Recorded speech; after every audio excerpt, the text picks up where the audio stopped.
here I go. There. Okay, welcome to Jump and Shoot Bros. Today, I am Caleb, and I'm joined by Jeremy. Sorry, I'm late. I was 4 hours away. I'm the one that traditionally shoots, and he's the one that traditionally jumps. Mm-hmm. And we are bros. That is 100% accurate. Half accurate. So we were. Oh, did I say something about Cutman 2? Mm-hmm. Oh, who's Cutman 2? Is that a movie? Like, is that just like a movie or something? Yeah, in the Mega Man universe. It was a Cutman movie series. It was a movie promo in the newspaper. I see. Okay. Well, anyway, we're playing Mega Man 7. Jeremy, we're starting kind of late because Jeremy, he had to work. Yeah. He's got his badge, his name tag on right there, so you know. You know he was at work. Probably should take that off, you know. Mm-hmm. You don't want to play your hand that quickly. You gotta. But yeah, so we're here. We're gonna talk about. I guess we're talking about millennials. Yeah, I guess. and entitlement and stuff. That was a last second idea. So we had it was a tough time, busy time. Yeah. Lately, as it is always. It's a topic that we might revisit another time when we have more topic points to talk about. Mm-hmm. But it was a last second thing, and it's something that's always on my mind. So. Mm-hmm. Can I just point out that I think that Roll's voice sound in here is particularly annoying. Yeah. I know everybody is just some pitched, up or down pitched version of the same sound, but Mega Man's is pretty annoying too. Mm-hmm. Whoever that is pretty okay. Yeah. Otto. Okay. Well, anyway, so this is the first Mega Man game that has cutscenes. Mm-hmm. No, it's not. Is it? They're older. No? They're older Mega Man. I skipped the cutscenes in the other ones. You can't skip this one. Hey, before we get into our main topic, there's a few housekeeping items I'd like to run by you. Okay. For one, the housekeeping, man, come on. Yeah, this place is a mess. It's pretty. What's going on? Pretty terrible. For two, we, I now have Mega Man 9 and 10. I have them. Okay, so here's how I think it should go. Uh-huh. Now you tell me if you disagree, but I think we should play this week and 8 next week. Uh-huh. And then start on the X series. Okay. And then come back and do like a bonus stream of 9 and 10 where I may not complete the games because it would take several hours for me just to get through the 8 Robot Masters and 9 for sure. Okay. Because it's 10? not going to be played 10? It's not going to be fun. Yeah, I'm pretty decent at 10, but still it's harder than just like your average Mega Man game. And I'm okay with playing 10, but I don't want to skip 9 and go to 10. I'm thinking like we just do kind of like a whatever stream later after it's all said and done, and if I beat them, great, and if not, that's cool. Right.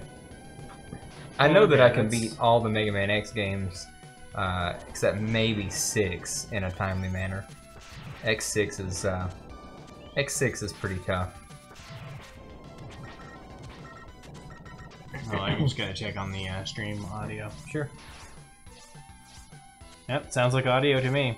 Cool. Okay, well, that's cool. I just, I do have them now. Yeah.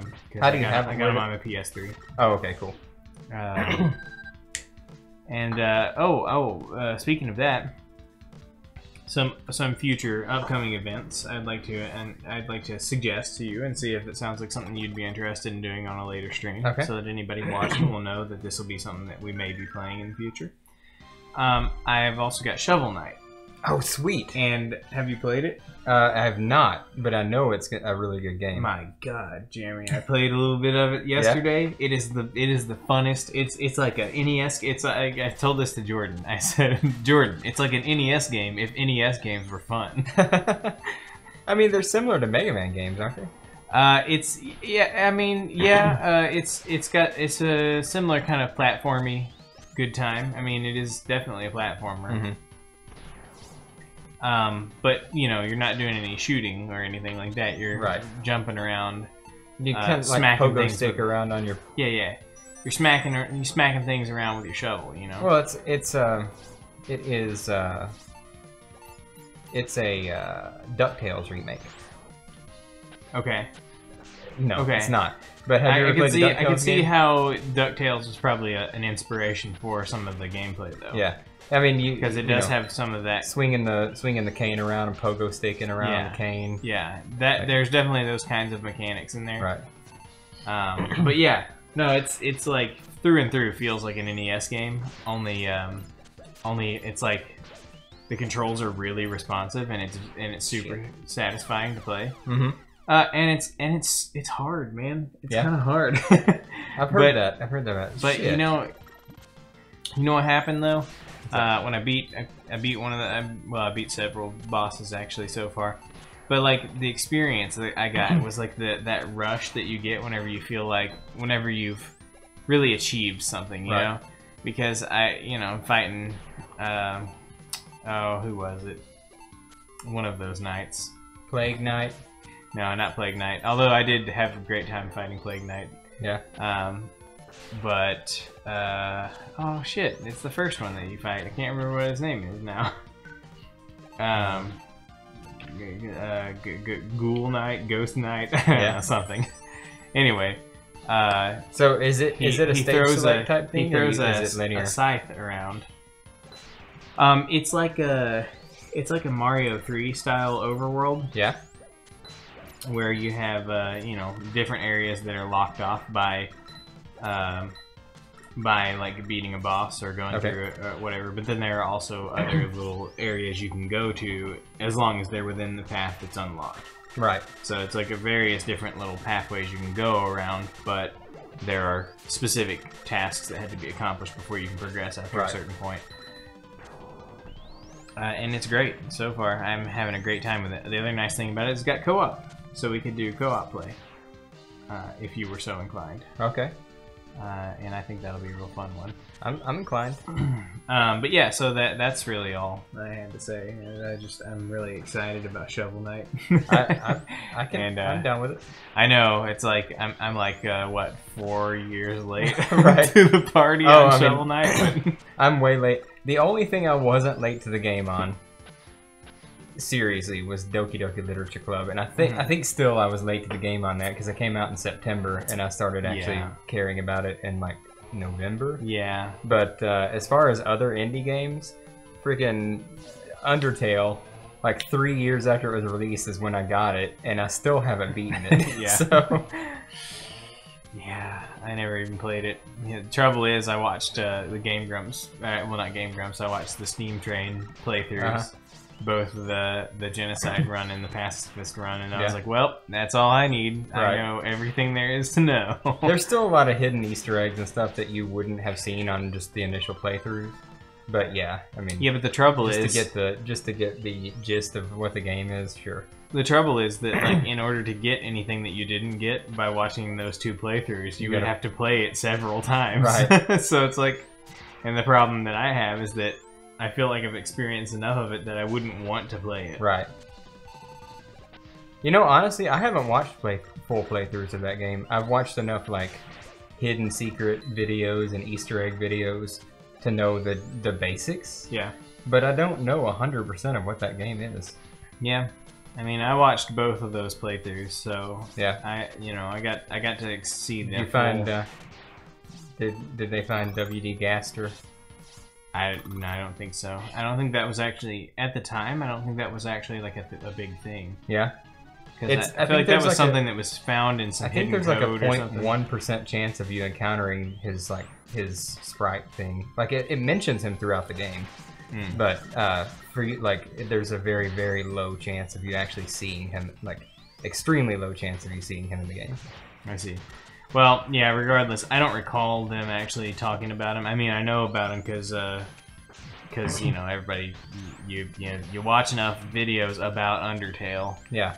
As everyone did right. at that time, and you hear about him, but you know, hey, that's Undertale, right? Mm-hmm. Right? That's what this episode's about. I think with games like that, like you could either spend like countless hours, and if you're passionate about a game, you could spend, I mean, count like weeks, like literal weeks playing a game and find all those Easter eggs. I think something that YouTube has really done for us is allow the person who doesn't have the time to devote, like, invest their life in playing a video game to experience the things like that you wouldn't have otherwise. Right. And something that I really like about it, I mean, personally, if there's a game I'm not so sure about, or a game I don't have the console for and don't want to spend $400 on the console, I can watch streams and let's plays and, you know, and recap videos and get what I need to out of the game. Yeah. If it's a narrative or story game, like if it's a fighting game or an exciting game, of course I'm not going to get what I want to out of that. Right.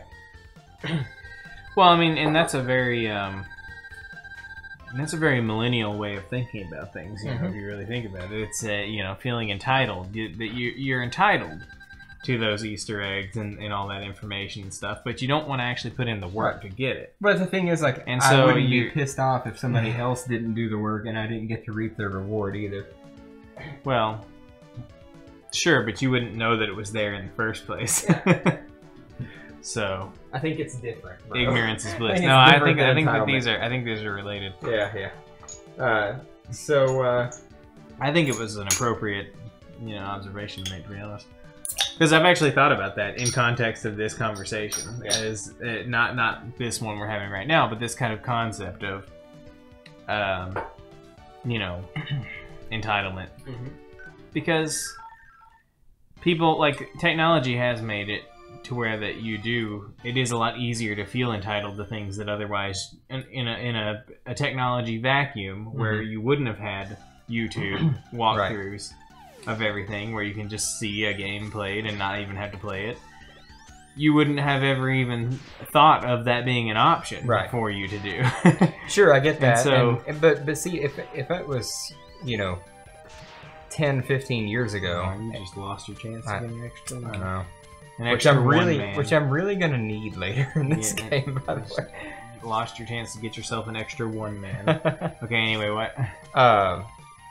You know, that makes sense. You're right, but at the same time, if this was 10 years ago, me 10 years ago, but you know, current day where we had YouTube and we had all this, I had a lot more time and a lot less responsibility, and I devoted a lot more of my time to playing video games. Right. Now I don't, but I still love video games. Yeah. So I kind of want to get the abridged version. It's not, you know, it's not, well, feeling entitled to getting all those Easter eggs.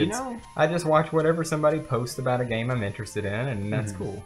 You know, I feel the same way about it a lot. I mean, I have plenty of time that I could devote to video games, but I'm more interested in doing things that are tangentially related to video games, like hardware and modifications, and, you know, building and designing, well, to a very, very minimal degree, designing circuits and stuff that have to do with video games and video game hardware. But playing the games, though, is something that I don't actually carve out much time for.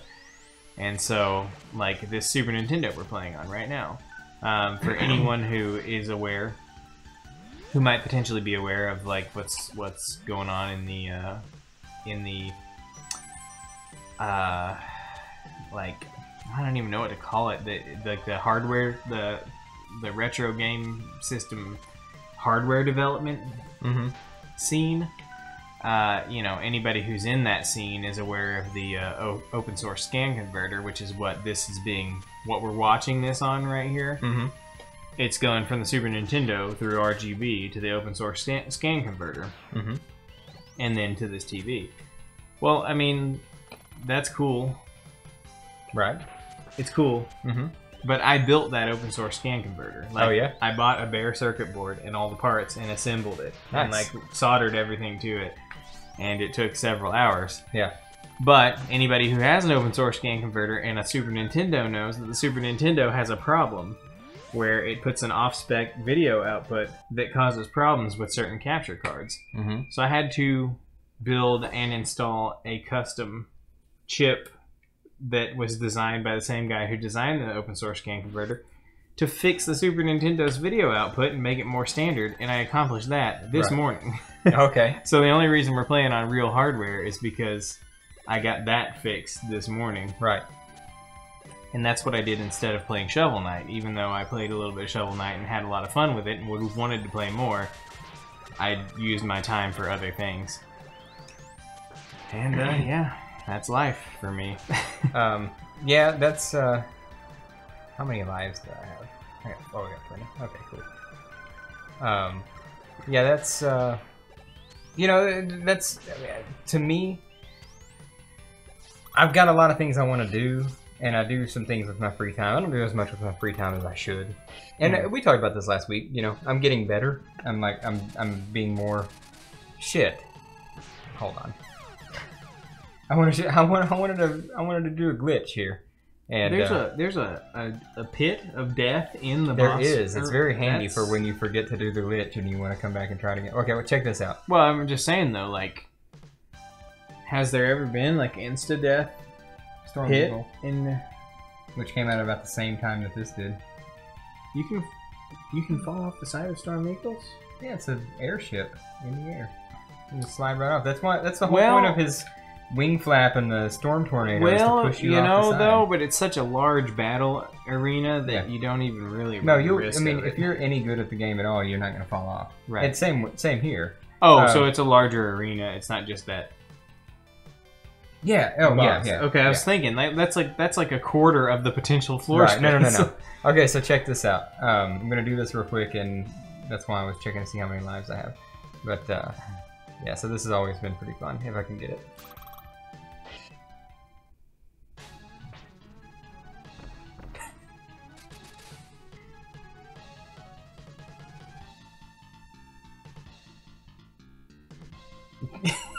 So what happened? I hit him before he spawned. Uh-huh. And instead of floating down on a cloud, he just falls to the ground and disappears. And then this happens. Isn't that awesome? So you didn't win. I didn't win. Okay. No, wow. but that's one glitch. But there is a glitch similar to that with two other bosses that actually does kill them in one hit. Wow. Okay. I'll be trying them out. They're a little harder to get than this one was. Is this a pretty glitchy game? I mean, they made it in 2 months. It's really not. I don't think. I don't know of a lot of glitches with it, but there are some just wonky, like wacky glitches. You said they cranked it out in like 2 months, right? Yeah, they did this game pretty quick, and I think it's a great game. Honestly, this game gets a lot of hate from the classic Mega Man, purist, I guess. But is it because it's 16 bits? It's, you know what the biggest complaint is? They think Mega Man's sprite is too big. Okay. I don't understand really why that affects your gameplay that much. I can see that though. All the sprites are bigger. All the enemies and Mega Man are all bigger. So in context, they're all the same. Well, yeah, but you're the size of Mega Man in ratio to the on-screen level designs and stuff. I have never seen that. That's a little weird. You might want to write this password down, because we might be crashing. Yeah, something's going on. We'll keep playing as long as we can, but let's write the password down or take a picture. I'm gonna take a picture of it. Whoop, that's a video. I don't need a video.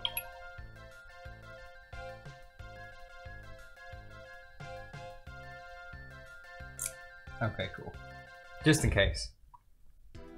Yeah, I've never seen that. Now that may be as a result of me doing the glitch earlier, but I've never seen it. I've never seen that happen before. I bet it's because of the glitch. Yeah. Have you ever done it on real hardware?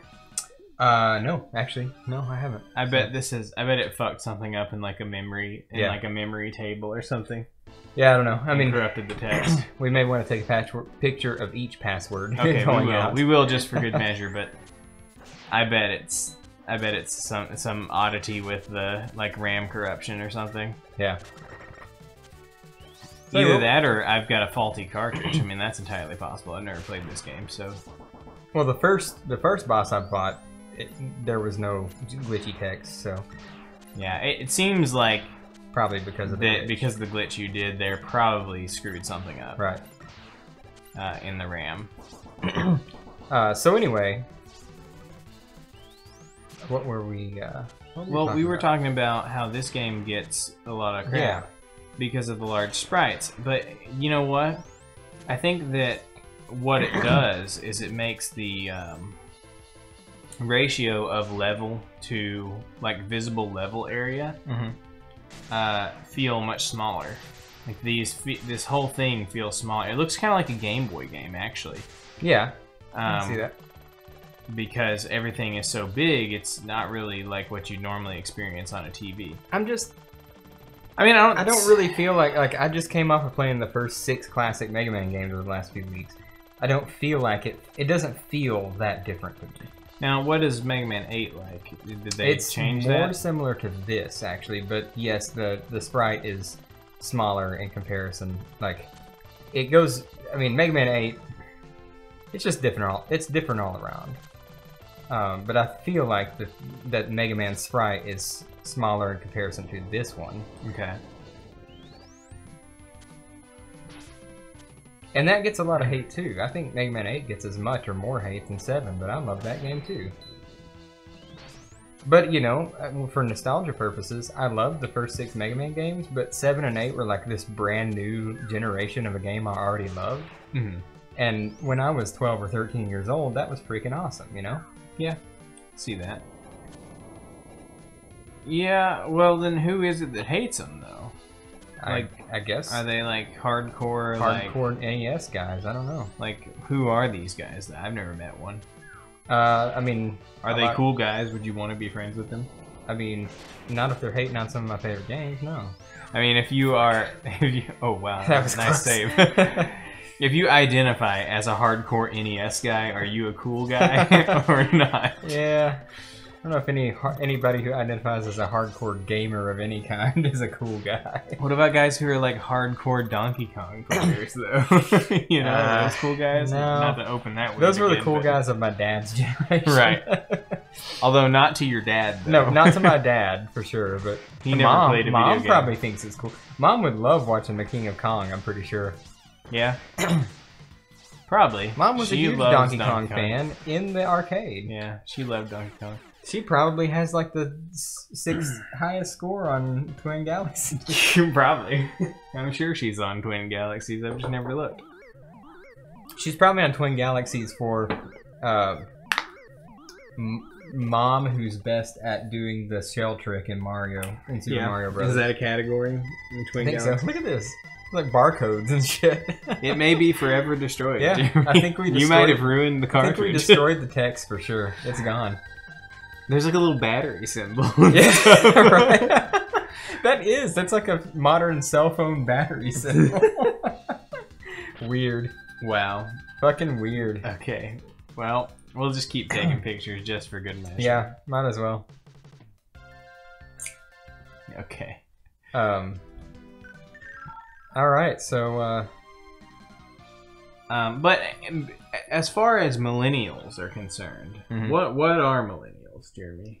I think millennials. Well, the millennials generation has been described as a lot of different things, but I think technically I'm the beginning of that generation. Yeah.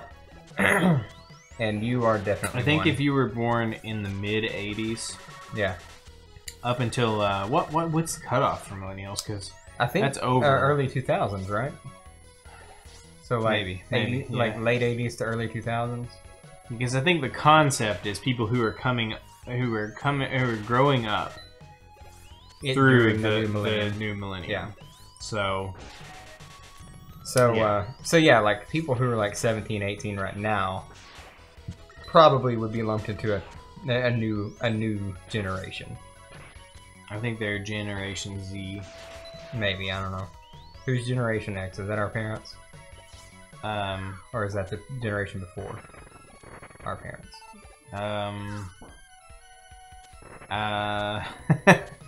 There was the baby boomers, the baby busters, which that would be our grandparents, right? The baby busters, or they're baby boomers, aren't they? They were born in the 50s, right? Yeah, so I guess they would be baby boomers. See, here's the thing, like, the generations don't line up. Right. Like, I mean, it's like, you know, so there's Generation X and Generation Y. I think that's somewhere in between where our parents would be. So I don't know where they fall. Yeah. But hey, you know, that's just a theory. So anyway, millennials. Let's say 18 to 35-year-olds.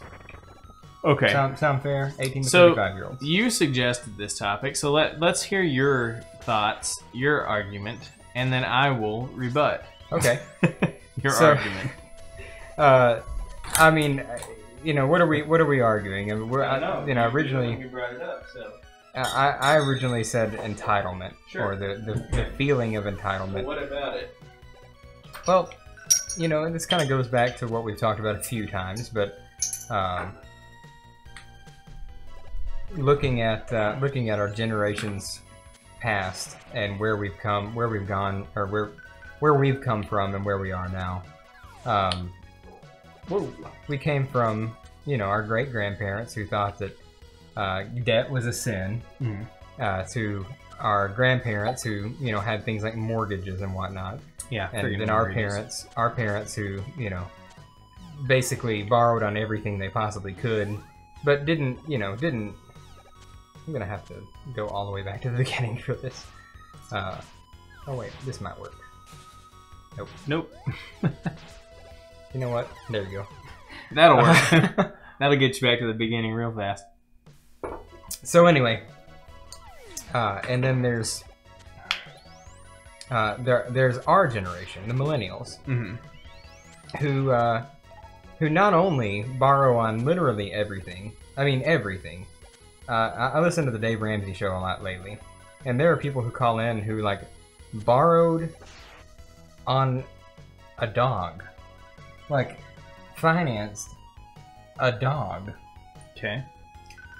And you know, and then we go as far as like how many people have just ridiculous student loans, and you know, don't have any way to pay them back, and you know, they I guess there's this big push now for student loan forgiveness or free college, you know, different things like that.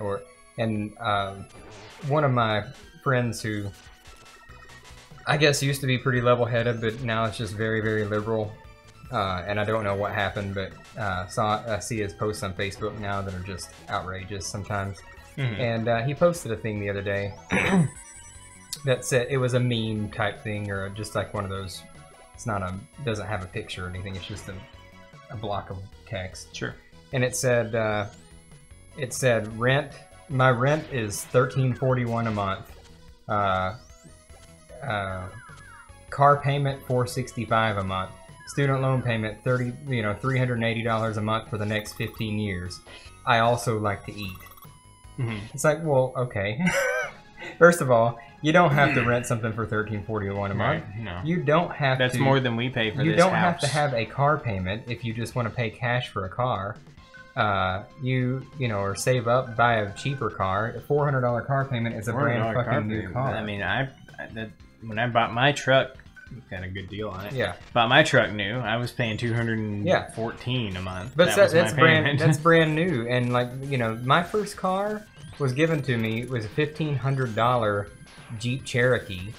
Like, but my second car was $5,000. I put like, you know, $1,500 down on it, and my payment was like $53 a month.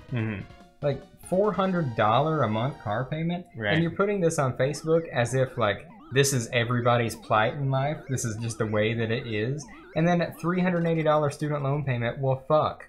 If you have a $380 student loan payment, that means that you have over $70,000 to $80,000 in student loans. Mm-hmm. And in that case, you should have an education and you should be making some money in your field. Well, right. So, but nobody makes money in their field. No, I get that. Unless they go into a field unless they study for a field that actually is useful, which very few do. Here's the thing: I didn't finish college, but I got through two and a half years, so 5 semesters of college, and I came out with no debt because I worked my ass off. I paid for my own college. Mm-hmm. And I think I ended up putting like the last half of a year, like the last semester, on a credit card and paying it off the following summer. Mm-hmm. Like that's the extent of my student loan debt, was some credit card debt from my last semester in school. So I got through 2.5 years. If you can graduate in 4, and work your ass off and pay for it, you don't have student loan debt. Right. So, I guess my feeling is I get so sick of people whining and bitching about, things that they just accept as reality, like a giant car payment, ridiculous rent because you're in a place that you shouldn't be in, and absurd sums of student loan debt that you should be earning some money off of if you got in the right career field. Right. Well, here's the thing. Obviously there is an entitlement issue here, for sure. People feel like that they, ought to have a nice car. Mm-hmm. Because they worked real hard in college. Yeah. But the thing is, college is just how you get the education to learn how to do the job, to get qualified to do the job that you need to do, which is when you earn the money that makes you deserve to have the nice car, right? But people don't want to do that step because they know how hard, because they worked so hard when they were in college, right? Or didn't, which is what most people do, But the issue is that, well, there's obviously several issues, but one of the issues is that a lot of people do actually kind of end up getting trapped into going to college, even though they don't know what they're doing with their lives. How do no they plan. Get trapped into going to college? What do you mean? Like their parents force them to or something? Yeah. Well, after you're 18, you're not forced to go to college anymore. Right, but people feel pressures from their parents as things that they have to do. Yeah. And I'm not saying that that's an excuse, but I am saying that is a very strong societal pressure on people getting out of high school, is to go to college. And it's expected, it's expected by society at this point that you must go to college or else you will not succeed in life. But it actually seems that for most, the opposite is probably true. Yeah. That if you go to college, you're pretty much guaranteeing that you won't succeed in life, because you're setting yourself up for failure for the rest of your life because you're so far behind at the outset. Right. I mean, a person that I was recently married to has $25,000 in student loan debt, right?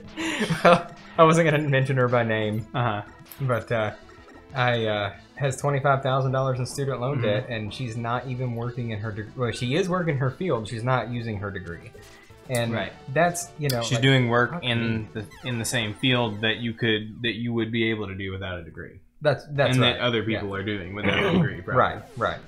And maybe, hopefully next year she gets a job that requires her degree, because then she'll make more money and require less of me. But but that's that is just one of those things. Like, why do you spend that much money and that much of your life to get a degree? I'm just gonna kill myself here because I got 0 lives anyway. To get a degree and then go to work at Starbucks. Like, right. No wonder you have high rent, high car payment, high student loans, and don't make enough money because you didn't do things the right way. Right. And for some people, it's like it is just that they don't actually pursue the thing that they're qualified to do based on their degree. And for those people, I have no idea what they're doing. Like, what are you doing with your life? But for some people, though, they get degrees in fields where there is no work. Right. And there just isn't any work. I get that. But if you're a teacher or a doctor, like, you're going to have work. Right. If you're in, like, paranormal psychology, you may not, you know. Well, if you're in marine biology, that's the classic. The classic is marine biology, because it's the one where it's guaranteed. If you move to Florida, then you're gonna.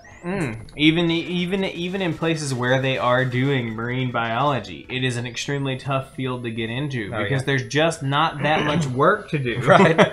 So, like, and that's the classic. That's the one that everybody always brings up as, like, useless degree. You know, there's like two useless like completely useless degrees. Well, German marine biology. Pretty bad. There's two completely useless degrees, Jeremy. Marine biology and women's studies. Yeah. Okay, those are the two useless ones.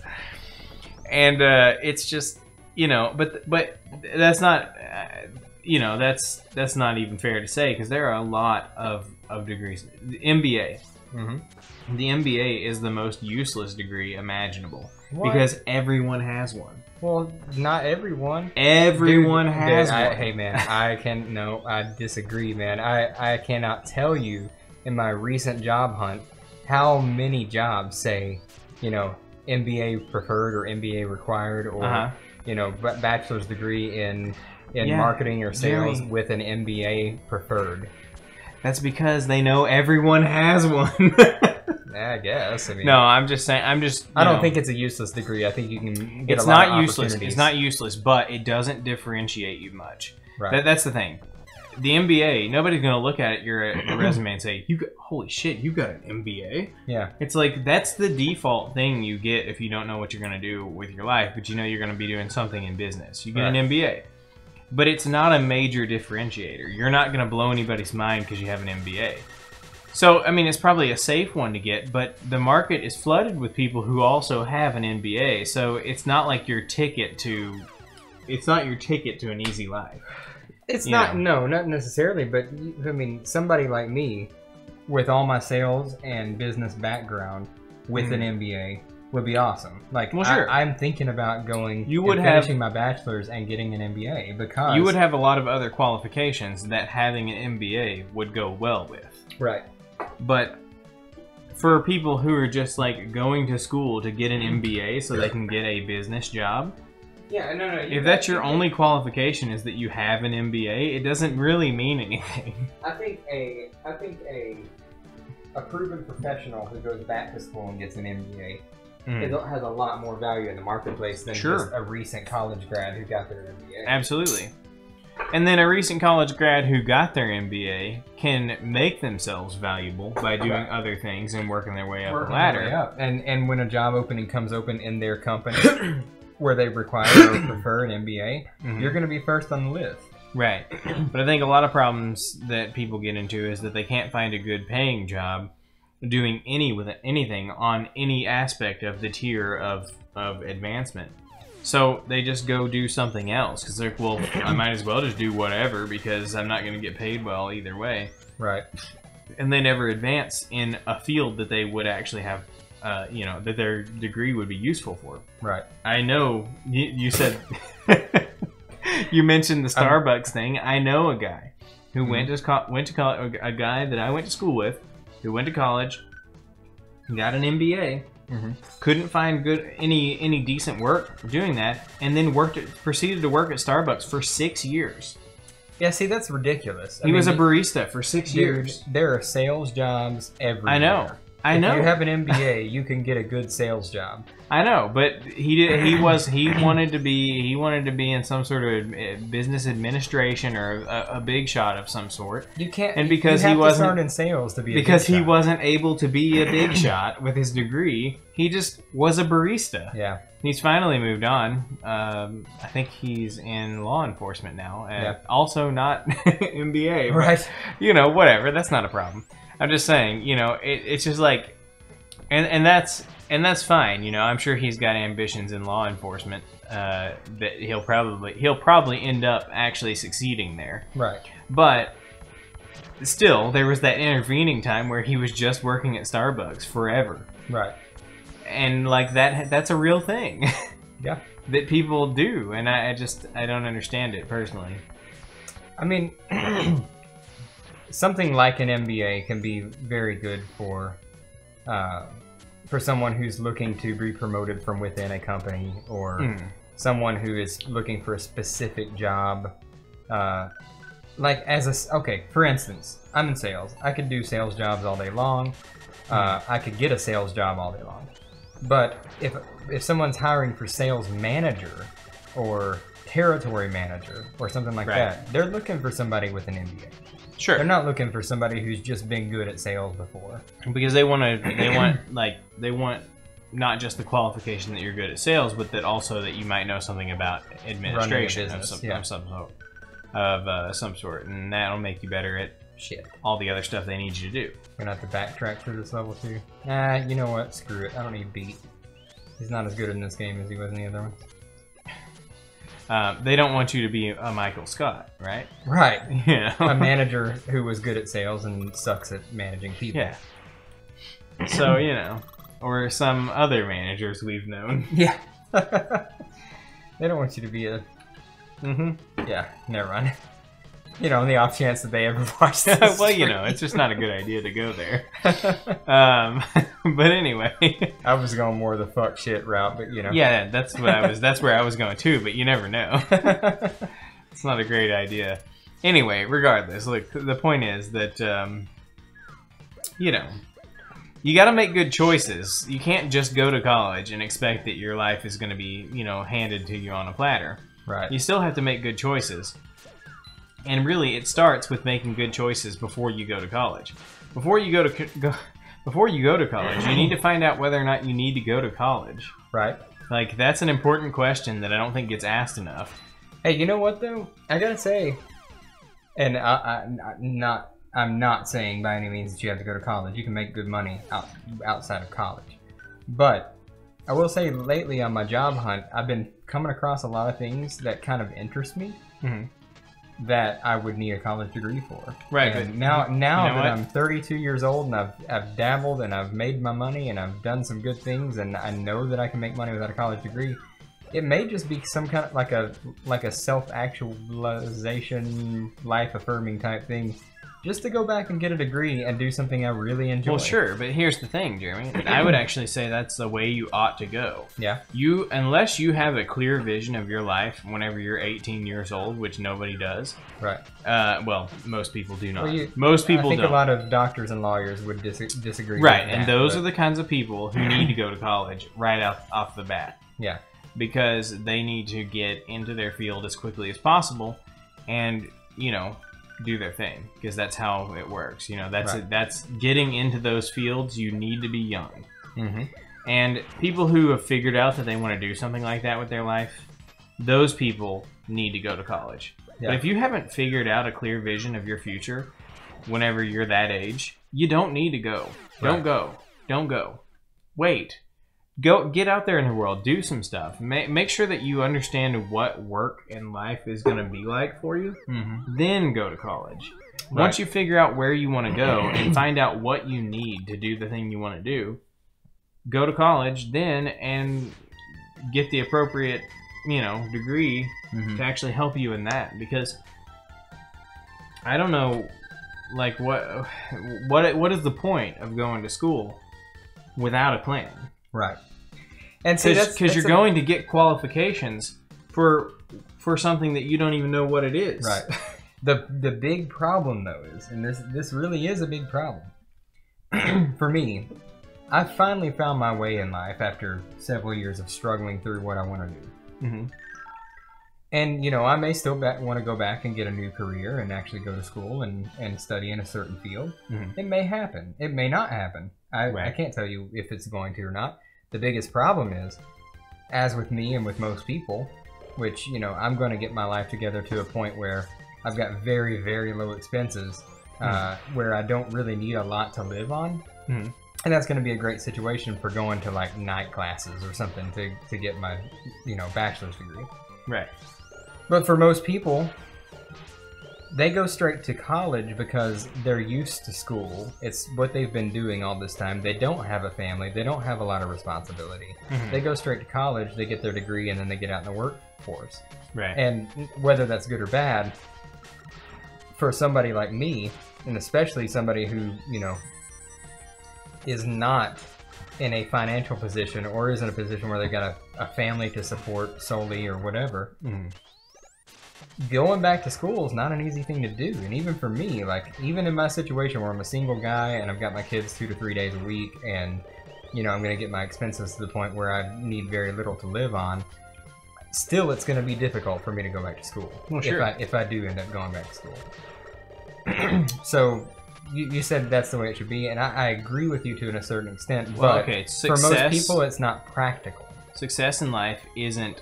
Is there anything or anybody who you know has established that success in life is supposed to be this easy thing that you do that's real convenient for you?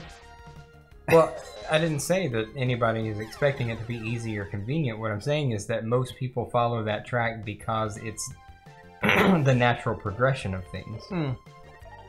It's only the natural progression of things because it has become that way. It didn't used to be the natural progression of things. Used to, the vast majority of people didn't go to college or later got a degree. Yeah. The vast majority of people did not go to college in previous generations. This is a new concept. Right, but what I'm getting at is, yeah, it's not going to be easy or whatever. What I'm getting at is, for a lot of people, it's impossible.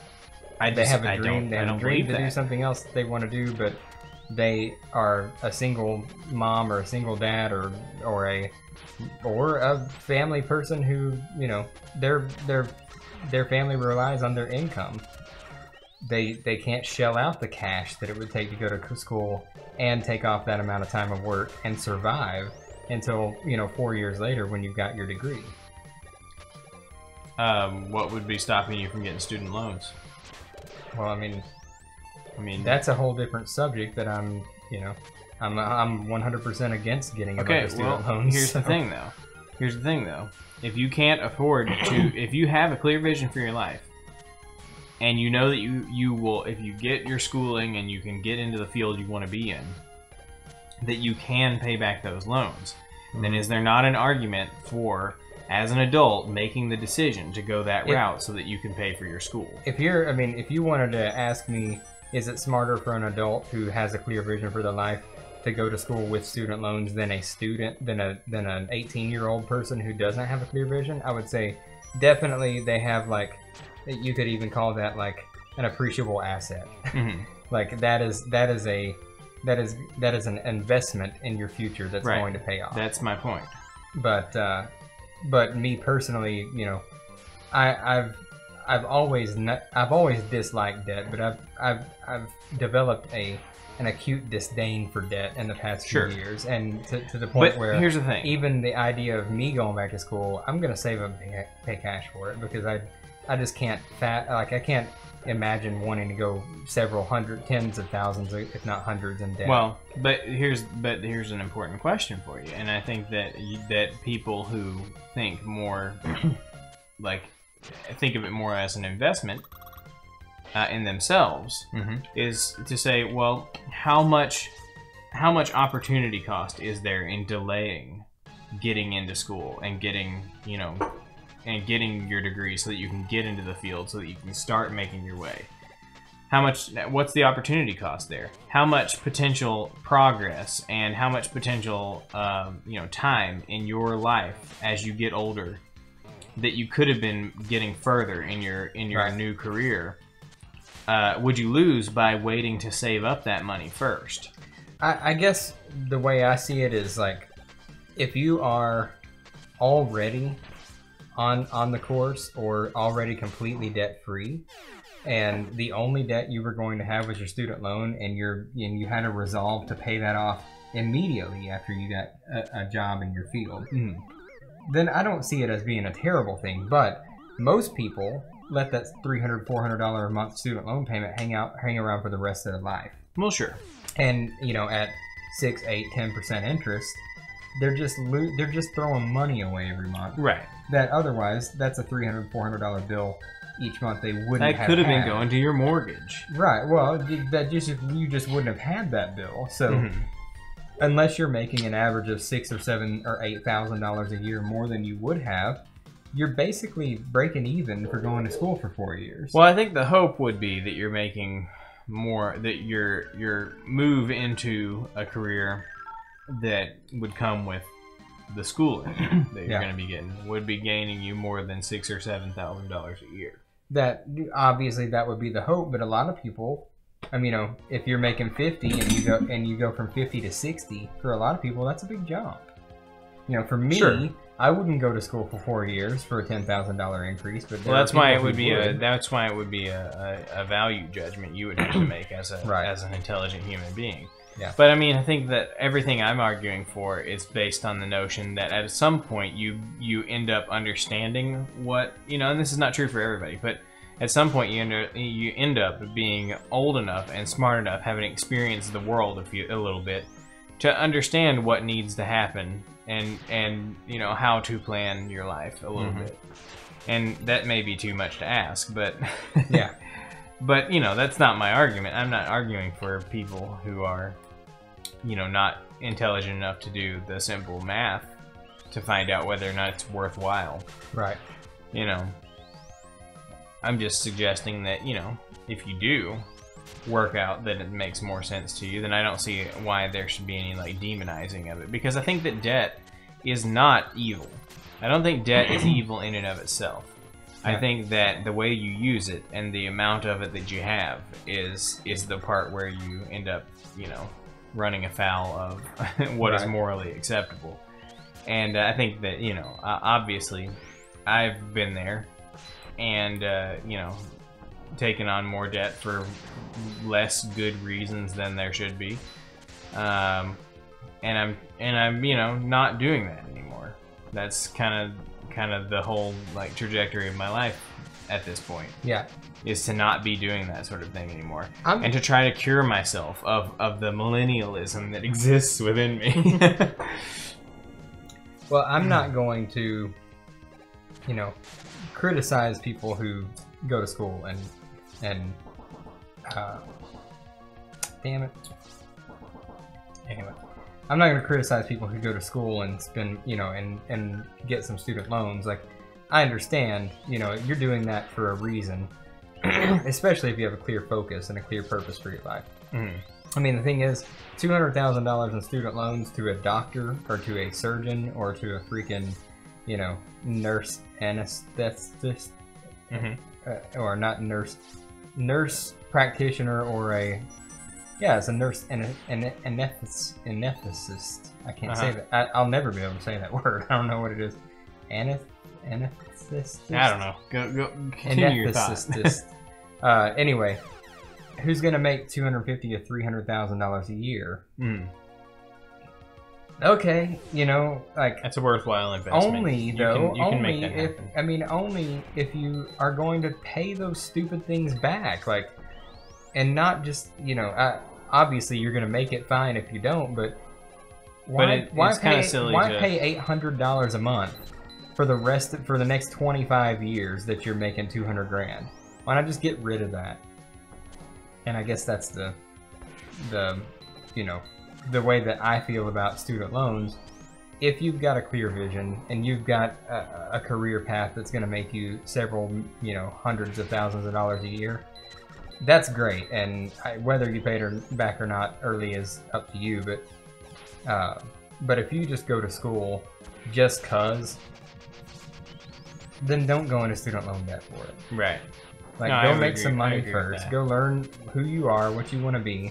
Don't get married till you're 25 or older. No, you gotta wait until you're a million years old, man. Getting married is the last thing you do. Don't get married and start having kids. Don't get married and start having kids until you know what you want to do with your life. I mean, unless what you want to do with your life is to get married and have kids, right? Then you probably should wait. And if that is what you want to do with your life, make sure that you marry somebody who knows that going in, and two, is going to make money and take care of you. Right.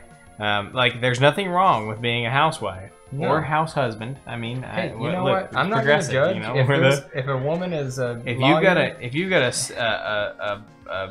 if you got a woman that is self-motivated and making it happen and happy to be the breadwinner, and let you be the house husband, Mhm.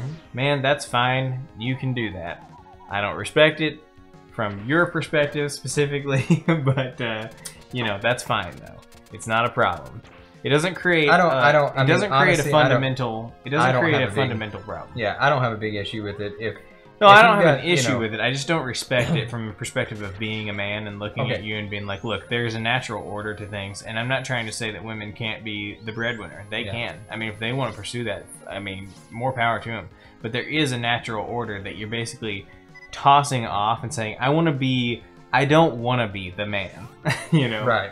And if you're okay with that, I don't respect you for that. Well, it's not about cooking and cleaning and keeping the house, but I can see that if you, as a man, were making $25,000 a year and you had a baby, and your wife makes a lot more money, and as opposed to paying for daycare, staying home with the baby and being a home economist, I don't have any problem with that until the baby's old enough to go to school, and then you need to get back to work because staying at home all day, watching soap operas and cleaning the house, eating bonbons, and when the baby is grown enough to go to school, I understand, like, if you're making 30 grand and you're paying 24 grand to a what do you call it, daycare, right? Then you're really throwing money. Well, sure, and the thing is, like, okay, there's a scenario that I'm imagining right now where it all makes sense, which is, you have a really motivated woman who wants children, right? A really successful woman who wants children, but doesn't want to give up her career, and also doesn't want to ship her kids off to daycare every day. Right. Which there is a definite downside to that. So in that scenario, where if the woman is more successful in her career, but wants to actually have like a healthy upbringing for their child, then it's fine for her to go, look, husband, we need to talk about you staying home and quitting your job. I really appreciate what you're doing out there, working for the gas station, Coca-Cola, in the warehouse. I really appreciate you working at the video rental store. But see, then, that also opens up a whole range of opportunities, because while the husband's staying home with the kid, he can be taking online courses. Yeah, or he could be opening a drop shipping business. Yeah. I mean, you can make millions doing that, Jimmy. Right. Billions even. Oh, I know. It's a cash cow. But no, but seriously though, there's a lot of things you could do with your time if you were in that situation. Well, and that's true for a lot of stay-at-home moms. It's just you're reversing the roles. Yeah. But, there's a lot of stay-at-home moms who take online courses and get certifications to do different things. Our mom did that to get the medical transcriptionist thing that she did for a while. Like, there's nothing wrong with staying at home as a mom or a dad, as long as you, try to make use of that time. Right. And I think that's the biggest issue for a lot of people is that, the notion is that you're just staying at home and doing nothing with your life. And I think that's a personal problem more than anything else. If you're staying at home and doing nothing with your life, then that's on you. Hey, I gotta say though, as a housewife or, potentially a house husband, the role and career of home economist is big time.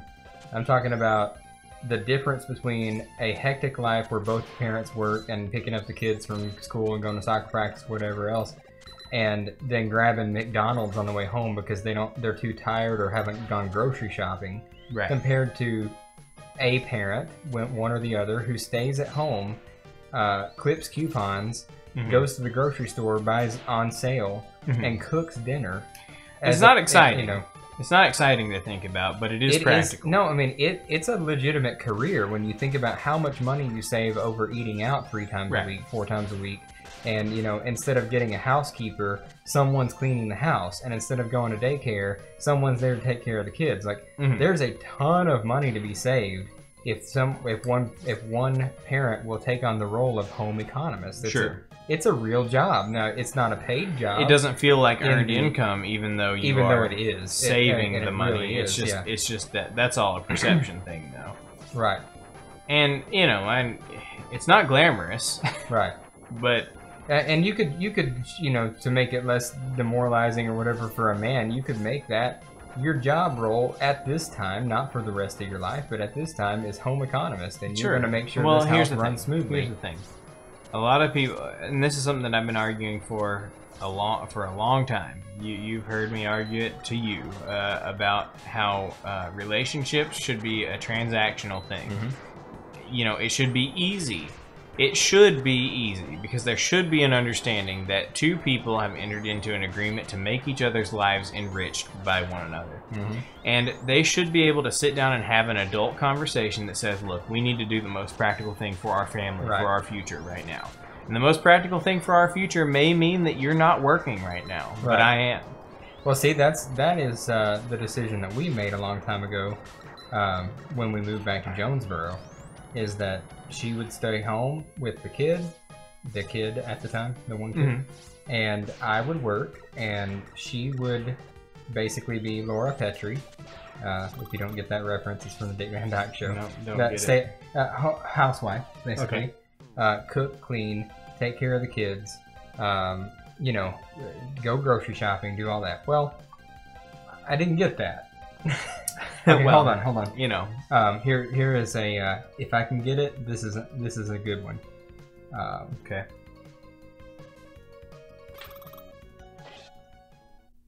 I'm not sure it's gonna work or not. Yeah. Nice. Wow. So what is what is happening there? Is it one of those like one frame, each frame does a damage? No. That thing bounces back and forth across the room. When he drops down, he doesn't have any. He has 0 HP. Okay. But as his health bar starts filling up, he has 1 to 2 HP, and when that hits him, it takes it back down to 0. So you're telling me that the effect they use to fill the health bar actually contains the values for their health? It is actually the health filling up. And a task figured that out because the task tools measure the amount of health, you know, like in numeric value. And if you look at it with a task editor running, you can see 0 to 32 going up. So they figured out that if you, within a 2 or 3 frame window, going into that room, shoot one of those reflective echo shots, it'll bounce back and forth across the room, and just before it hits its last bounce is the exact time that his health would be filling up to 1 or 2, and it kills him. Wow. That works with another boss in the game too, but I didn't have the. Was that a known glitch at the time, or was it just like? I think it's fairly new, or not fairly new, but within the last several years that was discovered. Okay. Interesting. About the same time that the Cloud Man thing that glitches out the whole game, and still is showing its effects. Yeah, clearly. Unless it's unrelated. I mean, I don't know. I mean, you know, I've never played. Like I said, I've never played this cartridge before, so. Yeah. Well, no, I mean, it was working fine until I did that glitch. Yeah, it seems pretty suspect right there. I think that was it. I think that's what happened. And this thing, like, what happened there, I don't think you could classify that as a glitch. No. I mean, it's just a mechanic of the game. Nothing weird happens. Right. It's just that you hit him in a time where he shouldn't be able to be hit. Right. And that just comes down to the fact that they didn't program that in. They didn't think about the possibility that a loose, projectile could actually be in the room at the time, because they could have easily worked around it by just making it to where that it doesn't matter if he gets hit or not. Right. He has like no health, no discernible health value until the battle starts. But yeah, no, and I don't know if it's every Mega Man game, but it definitely is this one that is actually the value of their health going from 0 to 32. Wow. That's kind of funny, because it's like, basically it suggests to me that the actual, like, the little tic-tacs on the health bar themselves are the thing that determines the health value. So that if maybe the memory is stored in those pixels. I mean, maybe. Yeah, like that's what it suggests to me, is that it's not a separate, that the health isn't a separate value that is simply represented by those visual things. Right. But that the actual like health value and the visual element of them are both like intrinsically tied to one another in the code itself. Which is funny. Could be, but like or that sort of stuff it could just be that, you know, simultaneously as the pixels are filling up on the screen, so is their health. But there would be no reason for that to happen unless it was for the visual nature of it. Well, I because guess so. if it was, if the health itself was a separate variable that was distinct from the visual aspect of the health, then there would be no reason for it to fill up because he would just arrive with 100% health. Because why wouldn't he? No, so clearly, the two aspects of the game are like actually one and the same, which suggests to me that probably the health bar of enemies, the actual visual aspect of it, is like the actual visual ticks on the health bar are stored are the same part of memory that the system uses to determine how much health it has. Which, I mean, which probably is honestly, really, it's probably makes efficient. sense. It's probably efficient because the way that games, I mean, older games had to be programmed within fairly limited, resources. Like they had to make everything count. So they probably did that as a way to save resources in memory. Right. Instead of having two separate variables, you just say, well, we're already going to be loading this visual thing anyway. Right. So that visual might as well, the game can just sample the visual, how many bars are there? Oh, well, that's how much health it has. Right. But that's one of those things that wouldn't happen in a modern game because they wouldn't be programmed that way. Sure. The health would be its own variable that would be separate because there would be no reason to do that because you've got all the resources in the world. Right. You can have an extra number that you can track separately. I programmed a game or two. I mean, not to completion. No, you wouldn't be able to see them. RPG Maker. But yeah, in RPG Maker and in Game Maker, and that sort of thing was like, yeah, you'd have a sheet, you'd have a separate, page of like variables that you would store that would contain information about health values and things like that. And then anytime the game needed to know about that, it would reference that form, that separate sheet of information to check and say, well, how much health does this thing have? Well, I don't know. Let me go take a look at this, form where we're tracking this stuff. And there you go. You get that information. Right. That's like a pretty reasonable way to do it, but, it's different on the NES or on the Super Nintendo where you have kilobytes, Jimmy. Kilobytes of memory. What are we even going to do with all these kilobytes, Jeremy? Who knows? Yeah. Oh, nothing. I'm just checking on the stream to make sure that it's actually still working. But I'm a little sad that D-Man hasn't showed up because I've been watching his stuff on YouTube and he's awesome. We might be past his bedtime. Could be. Could be. But hey, did you get a chance to check him out? No, I've been too busy doing other stuff. He's pretty cool. All I had time to do was watch PewDiePie. Yeah? Well, that's fair.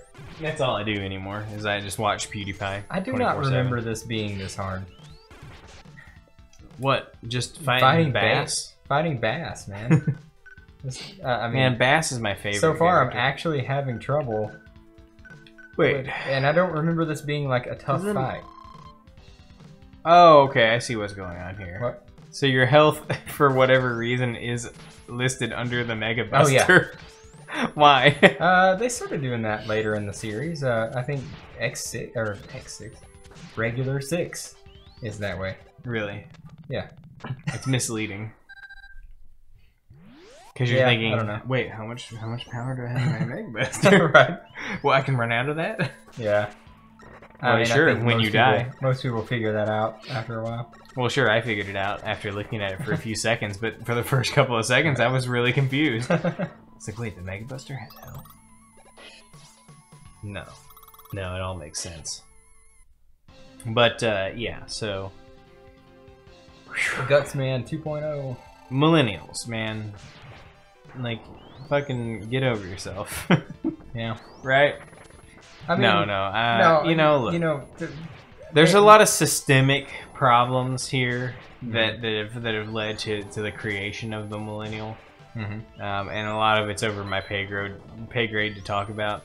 But seriously, though, they're still, regardless of that, you may have found it easy to fall in your role of what you are right now because of the way that the world has treated you up to this point.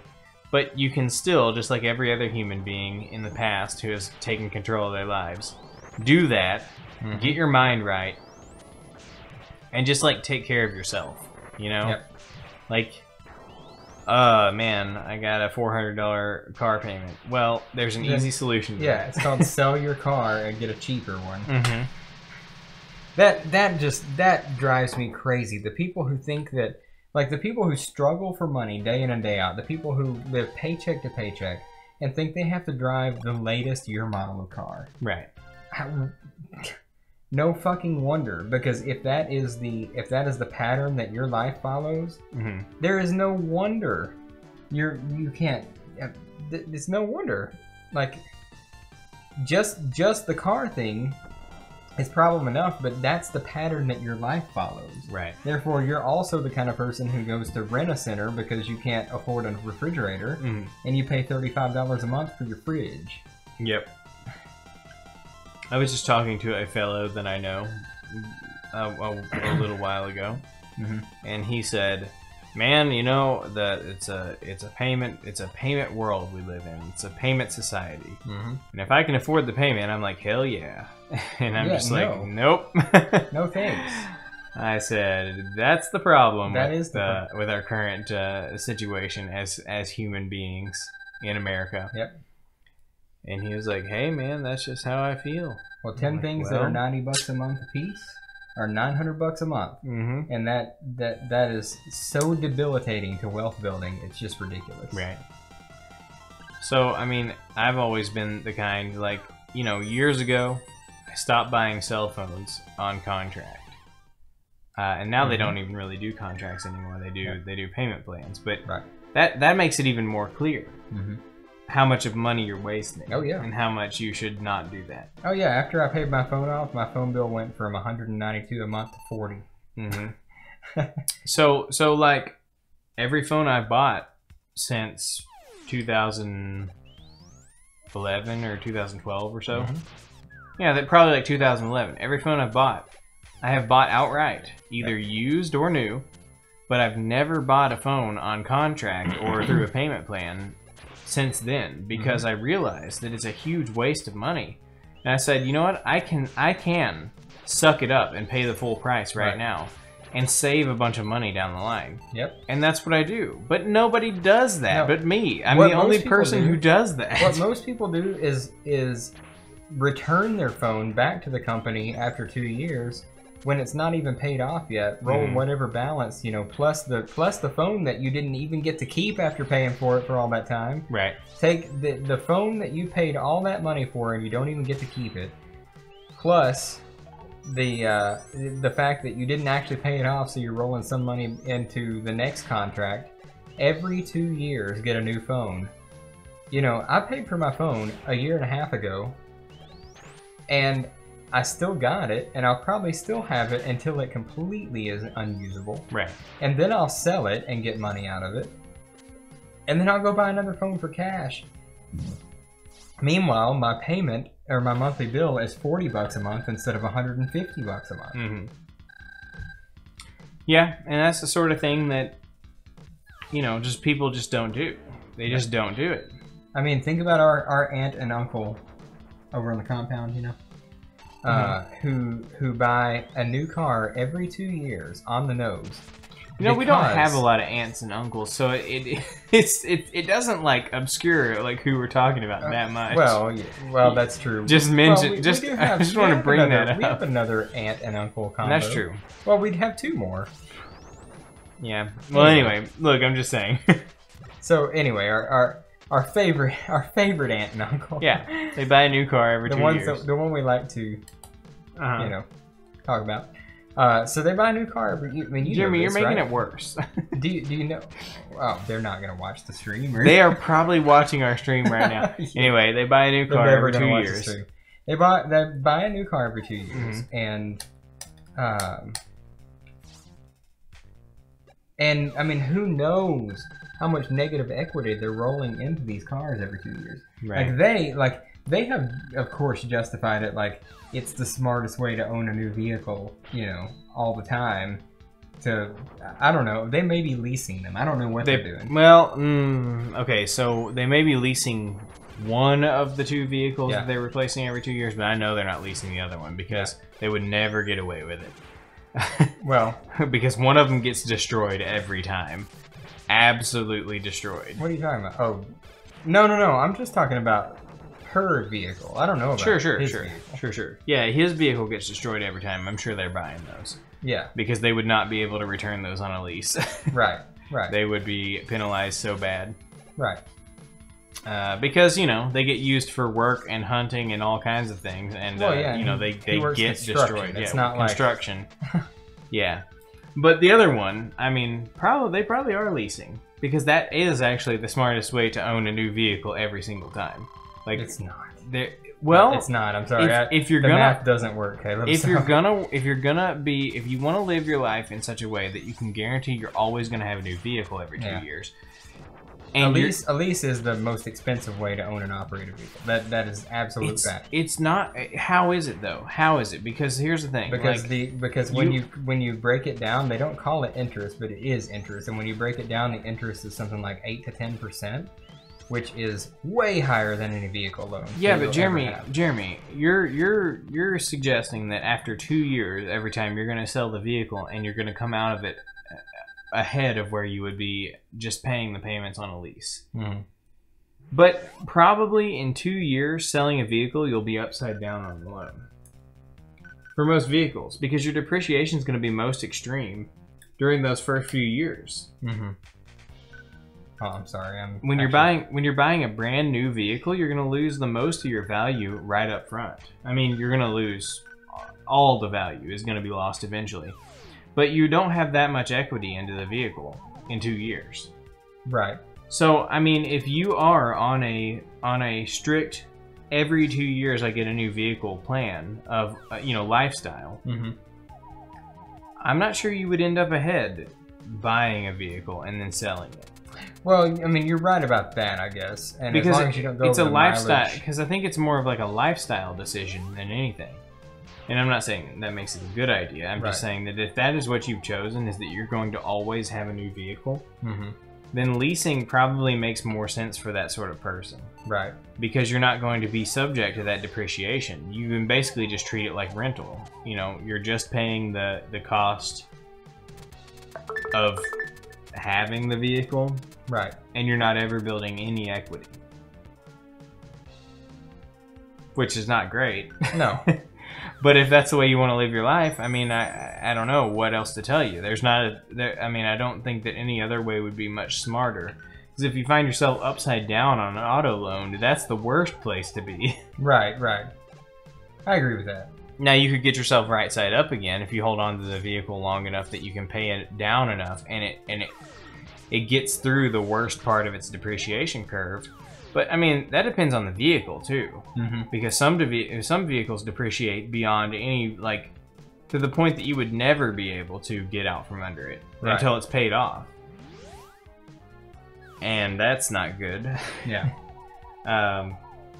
Like Mercedes, for example. You should always lease a Mercedes, never buy one. So I guess I'll agree with you on the idea that if you're going to live that lifestyle where you're always going to have a car payment for the rest of your life, mm-hmm. then leasing might make sense somehow. But for the average person in the average vehicle, situation, no, it doesn't make any sense. Right. But if you are going to buy a high-end vehicle, mm-hmm. or if you want to drive a high-end vehicle, leasing does make sense for those people. Because the depreciation for, like I was saying, Mercedes, mm-hmm. BMWs, the depreciation curve is so ridiculous on those vehicles. They lose so much value so fast that it actually makes more sense to lease them, because you will come out ahead on a lease. Right. Because they will have depreciated so much that you will be so far upside down if you bought them that you would have to pay the car. You'd have to keep it the whole time to pay it off, and then when you go to sell it, it'll be worth 1/10th or 15th or 20th of what you paid for it.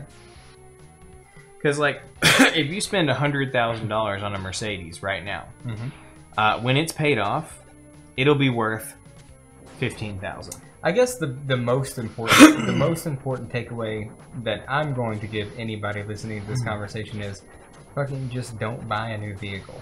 Buy a 3-year-old that's Mercedes. always the answer. Don't buy a 3-year-old Mercedes, and then you don't have to worry about it. Right, you let somebody else take that hit. Because let me tell you, I don't know if you remember Trenton from school. He's my real estate agent now. Trenton Reznor, the music I'm not going to say his last name. No, I don't know. But he sounds vaguely familiar. He's my real estate agent, and he drives a really fucking nice Mercedes Roadster. It's a Roadster. Is it an SL? I'm not sure what it is. It's beautiful, but I don't know because I don't know much about cars. But it's a really freaking nice car, and I know he bought it new. But I know he bought it new 4 years ago, and it looks phenomenal. But it's a 4-year-old car. Yeah. So I gotta tell you, I'd buy that car tomorrow if I had the money to pay for it. I guess I just like the status of having the new Mercedes doesn't mean as much to me as having a fucking awesome ass Mercedes. Right, and see that's the thing. Like, that's actually the benefit to people who do want to have an awesome car. Is that those particular vehicles, the scene around them is so built on status that they do depreciate rapidly because where their value is not an intrinsic thing about the car. It's not worth a bunch of money because it's such a great car, although they are decent cars.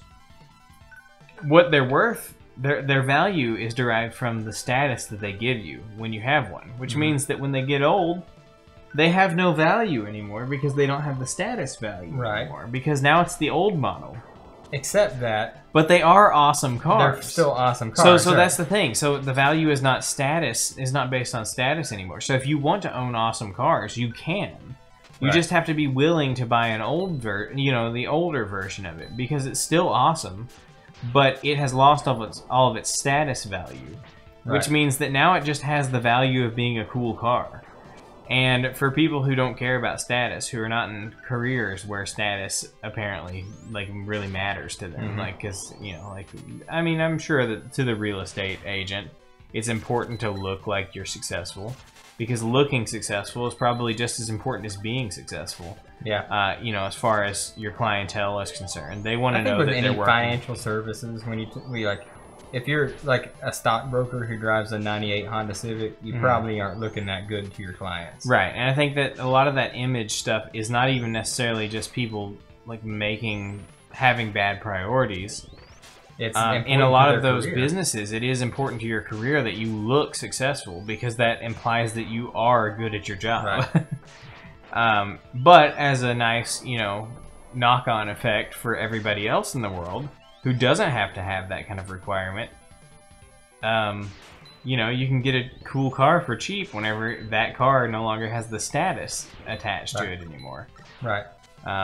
Which is how you can get, an SL600 AMG, which was $150,000 when it was new, from 2008 or 2009 for $6,000 now. You can get that car. Right. The only problem with it is that, those really high-end cars that are older are expensive to maintain because parts and stuff are still priced as if it was a $150,000 car. Right. But, that's a separate issue.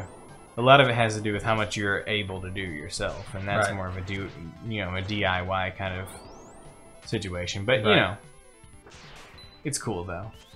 I wanted to buy a Mercedes, and I probably will eventually, for the same reason. I wanted to get one of those I can't believe S600s, I believe. Just had to use a freaking sub tank for two pixels of a life bar here. One shot. All right, sorry. Yeah. Getting pissed off at my limited ability to play this game. Well, you told me it was going to be hard, and then I told you it was going to be on original hardware. So. Right. No save states. I don't know how Wiley's going to go here, but we'll get there. Yeah. As a matter of fact, I don't know if we'll get there or not, but we'll try. Okay. And the the way that this is gonna look is, let's see, I've got no sub tanks, and I can buy 4, which means these are the last 4 I can buy. You can buy sub tanks? Yeah, in this game you can. Wow. Or The technology. E-tanks. Were there not such a thing as sub tanks at the time? Well, sub tanks are Mega Man. Had sub tank technology not been invented yet at this point? Yeah, and at this point in like Mega Man lore, In the Mega Man timeline, no, they had not been. they had invented E-tanks, Right. which are functionally the same. Right. Well, no, E-tanks are one-time use. Sub tanks are refillable. Oh yeah, so that is a technological improvement for sure. Okay, all right. I see what you're doing, Mega Man. Yeah. Okay. I'll be right back. Okay. I should have only bought 3 because there's a chance I'll find one in one of these stages. Well, that just means you can use it randomly. I'll have to use it when I find the other one. Yeah.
Is it still hot in here to you?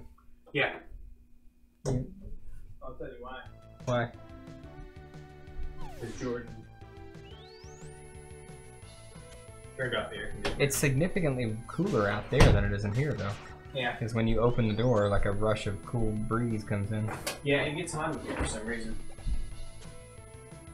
I think this room gets poor. You probably open that window and get a nice breeze through, huh? You know what? You're probably right. I don't know what the temperature outside is now, but probably cooler than in here. Yeah.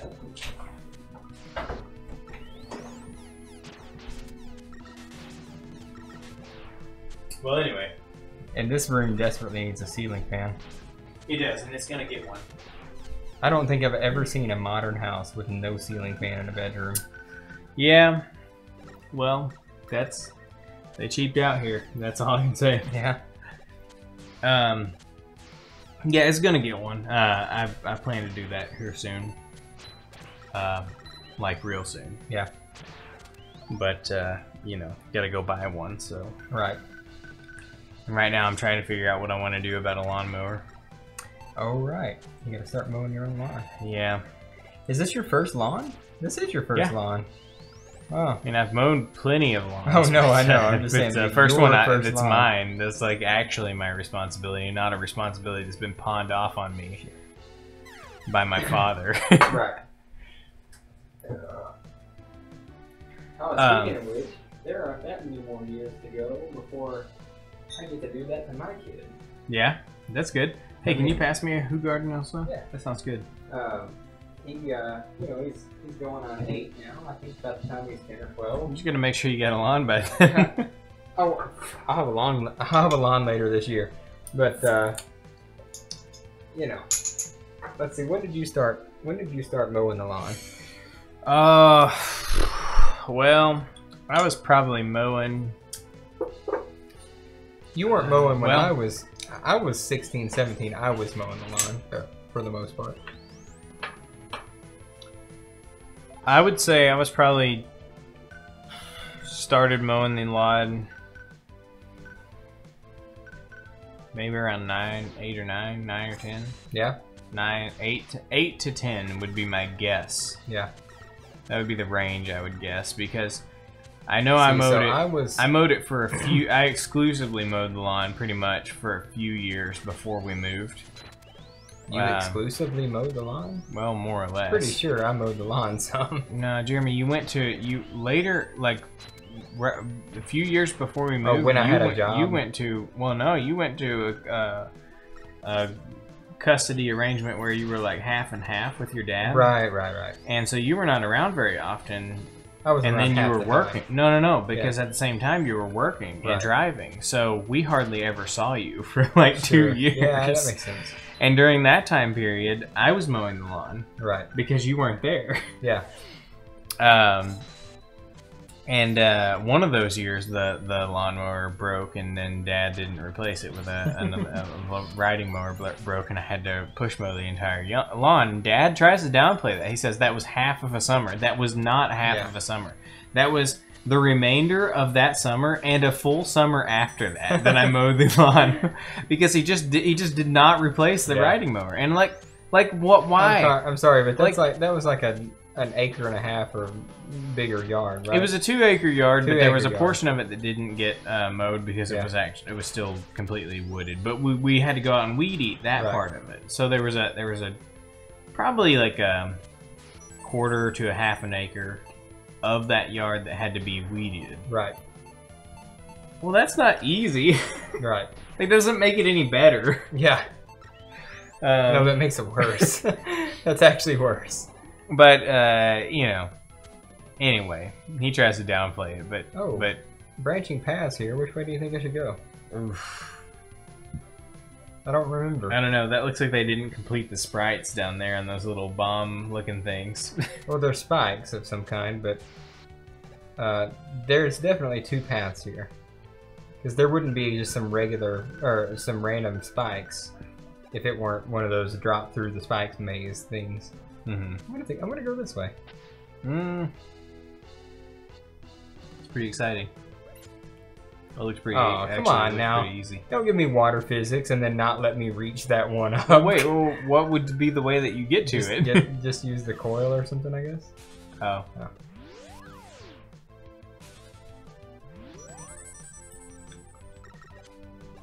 That's bad game design.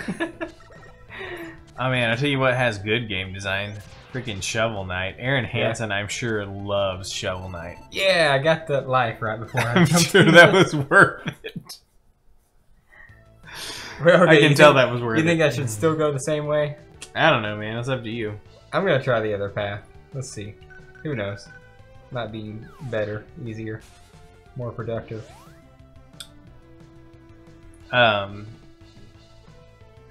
Although... how the hell did I get up there? Oh, you have to ride on that thing to get up there. I don't think I can do it now. Well, I guess you're going this way. Anyway, look, man, all I wanted to say about mowing the lawn is that I'm trying to decide if I should get a riding mower. If I should get a 0-turn riding mower. And just shell out the thousands of dollars. What the fuck? Come on, damn it, motherfucker. Couldn't you have just jumped over there? Huh? With water physics? Well, you can, but there's spikes up there, and I don't want to risk it. Whoa, is the water changing colors? Yeah, it just did. I'm pretty sure. Weird. It definitely wasn't this color last time. Why? Why, though? I don't know. Okay. Anyway. Alright, go ahead. Mowing lawn, something. Gotta find out whether or not I want to spend the thousands of dollars it's going to take to get a good, 0-turn. I don't think it's worth it, honestly, for your yard. Yeah, but Jeremy, I'm trying to think about it long term. And also, is it not worth it? Because have you seen my yard? It's not about how big my yard is. It's about how freaking steep the yard is. Yeah. It is going to be hell to mow. Okay, but does 0-turn make a steep yard easier? And I'm just asking the question. No, riding mower makes the steep yard easier. Well, so just get a 0-turn riding mower. Well, no, but Jeremy, here's the thing. Eventually, I'm not going to be here, and a 0-turn mower is what I'm gonna want eventually. Because for more complex lawn situations where you've got a lot of stuff going on, actually, no, you know what? I would argue that for every lawn, zero-turn mowers make more sense. Yeah. That there is no lawn, no matter how simple or straightforward, that a zero-turn mower would not be a better experience in. So yeah, they're the better it's a mower. worthwhile investment right now. Well, no, the question is, Jeremy, yeah, actually it is. It is a good question. Is it a worthwhile investment now? Because I'm either going to buy it now or I'm going to buy it later. Right. And then in the meantime, have bought another thing that I'm not going to need later. Yeah. So to me, I'm looking at it and thinking, well, should I buy once, cry once, and just have a good quality mower for the rest of as long as it continues functioning? Right. Or should I buy something that isn't what I want, but that's more affordable now, that eventually I'm going to be in a situation where I'm going to want the other thing, but not be able to justify buying it because I already have this other thing that I already have. Right. You know? I get it. I feel like it's going to end up forcing me into a situation where I want something that I don't need because I do have, you know? Sure. It's that whole, like, buying, you know, the quality thing or not buying the quality thing. Yeah. Have you ever seen a boss more Japanese than this guy? No, I think it's pretty much the most Japanese thing I've ever seen.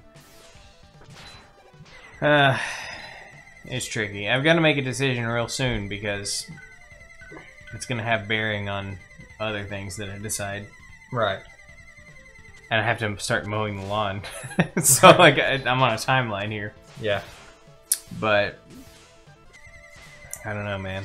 I don't know what to do. It would be an easy decision if I hadn't bought the car. Right. Because I'd just been like, yeah, here's some money, I'll buy a lawnmower. Right. I'm going to look up a strat on this guy because we gotta get this game done tonight. I love Food Garden. It's pretty good. You know what? I'm tasting something that I've never tasted before. And this may be because when I was out there using the bathroom, I grabbed a croquette and ate it. And then came back here and drank some Food Garden. But it tastes a little, there's a little bit of a bubblegum flavor going on here. I get that. That makes sense. I've never detected that before. But there's definitely a bubblegummy kind of flavor going on here. Food Garden. If anybody knows where to get Food Garden Grand Cru in anywhere around Arkansas, I would love to know that. Drop me a comment on the video or a chat, a super chat if you prefer. And then maybe I can go buy one. I've never had Food Garden Grand Cru, but it's their best, their premium. Yeah, Food Garden, and it's not, as far as I can tell, not sold in America. But not sold in America. As far as I can tell. Weird. The only time I've ever heard of Food Garden Grand Cru existing is somebody who I know from a forum who actually went to Belgium and bought it. Really? He didn't go to Belgium for Food Garden Grand Cru. Right. But while he was there, just for all the beer, he picked one up and posted a picture of it. And was like, check this out. And I was like, holy shit, what's that? Yeah. And he's like, it's Food Garden Grand Cru. Get on my level. And I was like, wow, that's really impressive. I can only get Food Garden Wit Blanche. Right. Sorry, I'm really, Or probably Wit Blanche. Right. If I'm being accurate, more than likely. Really struggling on this guy right now. Save states have really come in handy right Sorry, now. bro. You said you wanted to start playing on original hardware. I did, and I meant it. But this game is hard. And that's another thing that I don't really understand about the haters. Like, you know, Mega Man is supposed to be a hard game. This is a hard game. This is not an easy game.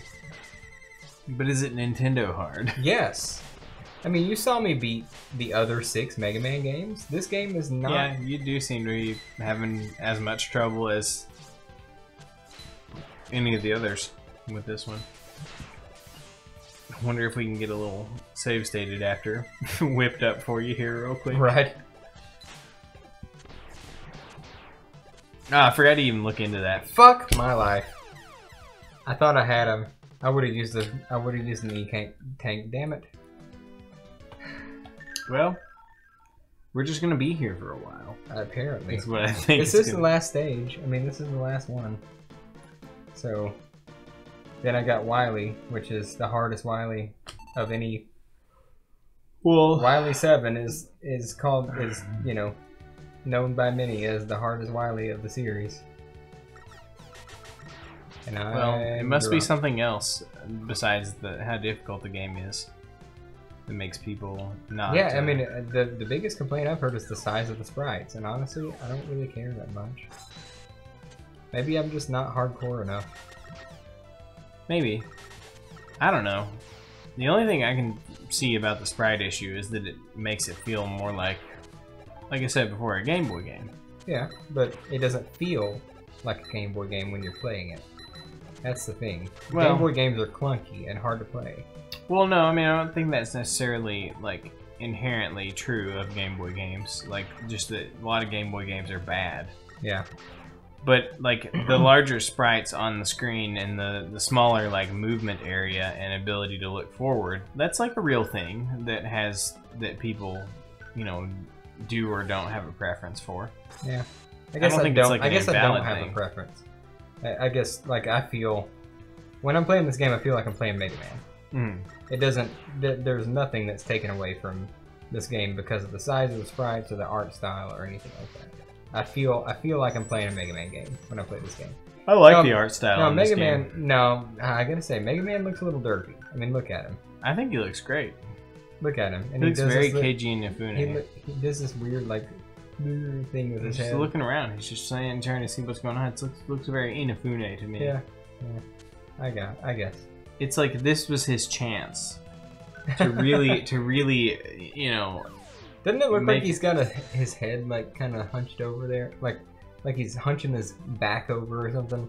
I don't know, something about him. No. He's got determination. Oh, is that what it is? That's what it is. That's the look of determination. Do you see the determination in those eyes?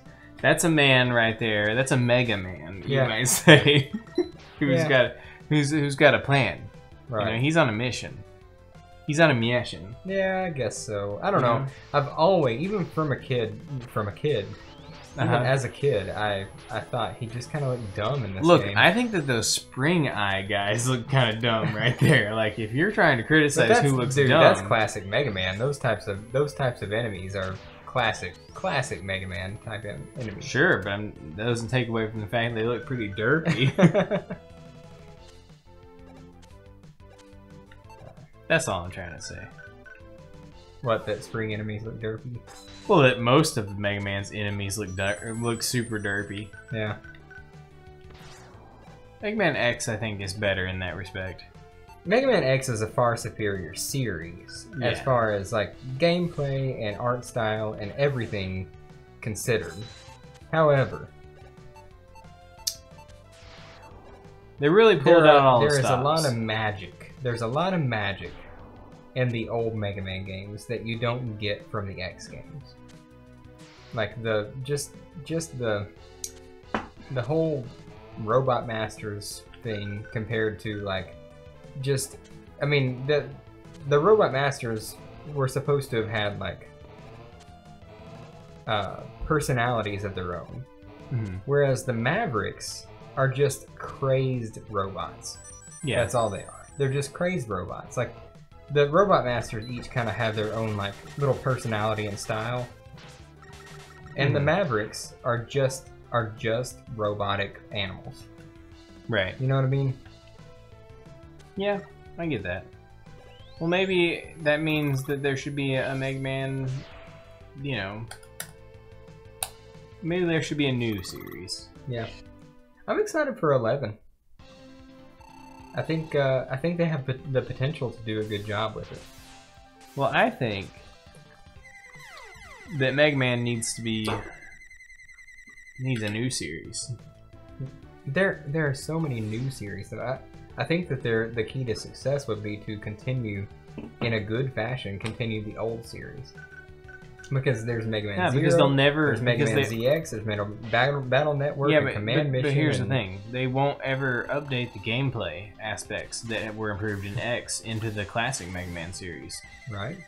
Because there are fans of the classic series who don't want that. Right, and that's why I think there should be a new series, because like X's like attitude towards bosses and stuff means that that's probably never going to change. You know, they're never going to have that kind of magic that you get with that quote unquote magic that you're talking about that you get with classic Mega Man. But you can't change the gameplay of classic Mega Man either, because the fans of classic Mega Man will not have it. Right. So I think that it means that there is an opportunity for a new series that kind of has the best of both. Yeah. Because I don't want to play Mega Man 11 because it's going to be classic Mega Man gameplay. Yeah. And I hate it. Yeah. I hate it, Jeremy. Well, that's why they should make a Mega Man X9. Because there are people who like Mega Man more, and there are people who like X more. And there's nobody who doesn't like Mega Man. Right. There are two kinds of people in the world. People who like people who like Mega Man Classic and people who like Mega Man X. Yeah. And I just happen to like them both, but I like X more than Mega Man. Because it's better game. It's better game design. According to you, I mean, you know, again, I like it better, but I'm not. Well, that's why it's better. It's better. It's better game design. Okay. It's more movement. I've died on this guy like 6 times, and now I'm doing a no damage run. Yeah. What the fuck? Well, there goes that. As soon as you mention it, I know. I'm just saying. You should have played it cool, Jeremy. What I'm saying is he's halfway dead, and I haven't taken a single hit of damage yet. Been there, done that with Plague Knight. Yeah. Earlier today. Oh, really? Yeah, I was getting fucked. Look at that. I died 5 or 6 times on this guy, and now I've got almost full health. Man, Shovel Knight is so good. Hey, have you heard that Shovel Knight's good? I'm excited to play it, honestly. So this, and then next week will be 8. And then we'll do 1, 2, 3, 4, 5, and 6. 5. I don't know about 6, man. I've never beaten it. Oh, really? No, that's not true. I've beaten it. Is it because it's hard, or is it because you don't give a shit? Part of it, a little of both. It gets to a frustrating point where I don't care enough to go past it. I've beaten it a couple of times, but I haven't like consistently just started the game and gone through it. Right. Whereas with any other Mega Man X game, I will. Oh, sorry. No. Oh, it's fine. It's fine. I don't think we're at Wily now. I don't think well, we're having a problem. I just figured it might be a good idea playing on original hardware to go ahead and grab a password every now and then in case something horribly wrong that makes happens. Sense. Makes sense. Not that the Super Nintendo is like super volatile, but sometimes it gets bumped just the wrong way. When I perform a glitch or two. Well, no. Weren't intended. Sometimes Paul jumps up in there and knocks it around and freezes the game. Right. That has happened on stream. Not really. On a recording that never got uploaded. Yeah. Okay, so... Speaking of which, when are we going to finish Donkey Kong Country? Oh, we should do that at some point. I think I still have the cartridge around here somewhere. Hey, I like this new format because we got a nice little lineup of games here. Yeah. We got, the rest of Mega Man, and then we've got Shovel Knight, which might take a few episodes. I want to play Shadow of the Colossus on stream as well. That'd be cool. Because I want you to play. That game has no talking or dialogue of any kind. I want you to that play game some entirely games at some point. Just running around playing some games. Yeah. Killing some guys. I want you to play some games at some point. So it would be good for having a talk, you know. Yeah. Because I just be running around killing some guys. Right. You know, some big old guys. Yeah. They're big, Jeremy. Big guys. Can you casually play Metal Gear Rising? Oh yeah, I could casually play Metal Gear Rising. I wouldn't do like amazing, right? But I could casually play it, like on just like normal mode or something. No, I'd play it on. I could casually play it on Revengeance mode. Yeah. I'd probably die a bunch, but you know, as long as I wasn't trying to S rank it, it would be casual enough. Right.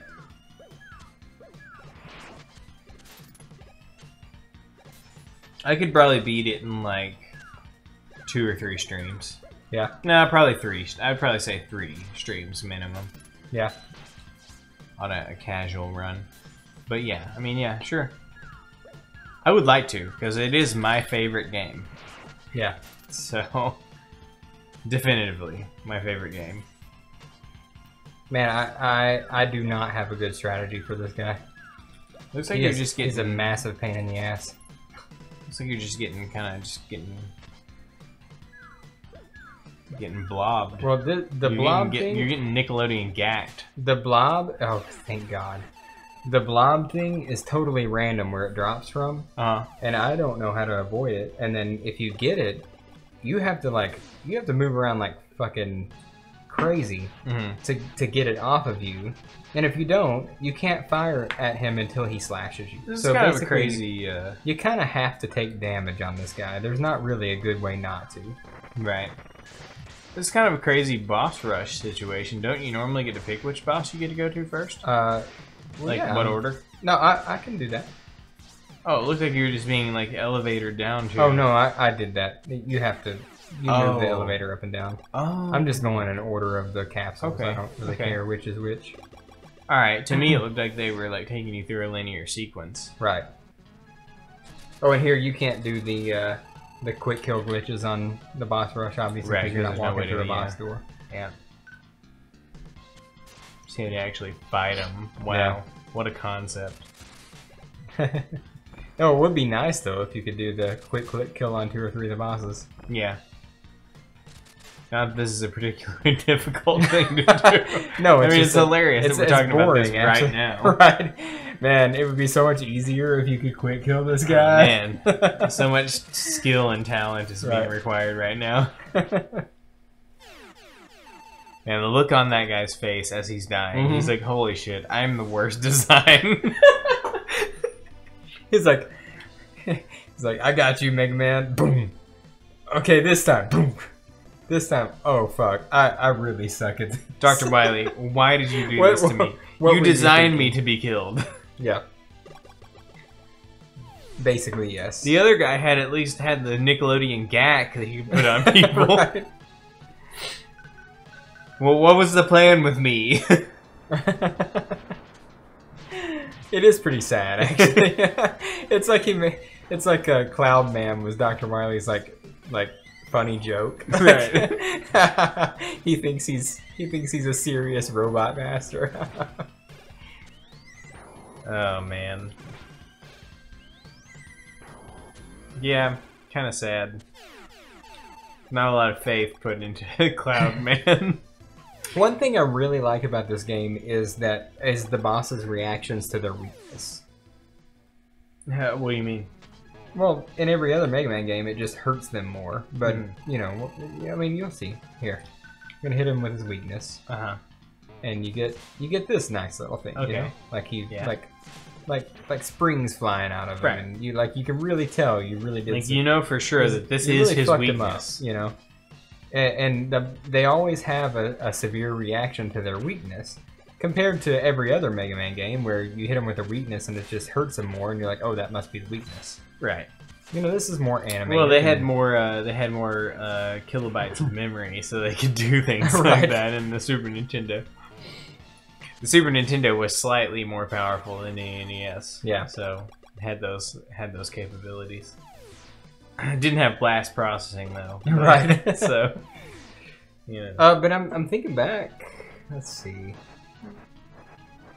Yeah, I think Mega Man 8 does also have reactions from the bosses, but I don't remember them being as severe, you know, as serious.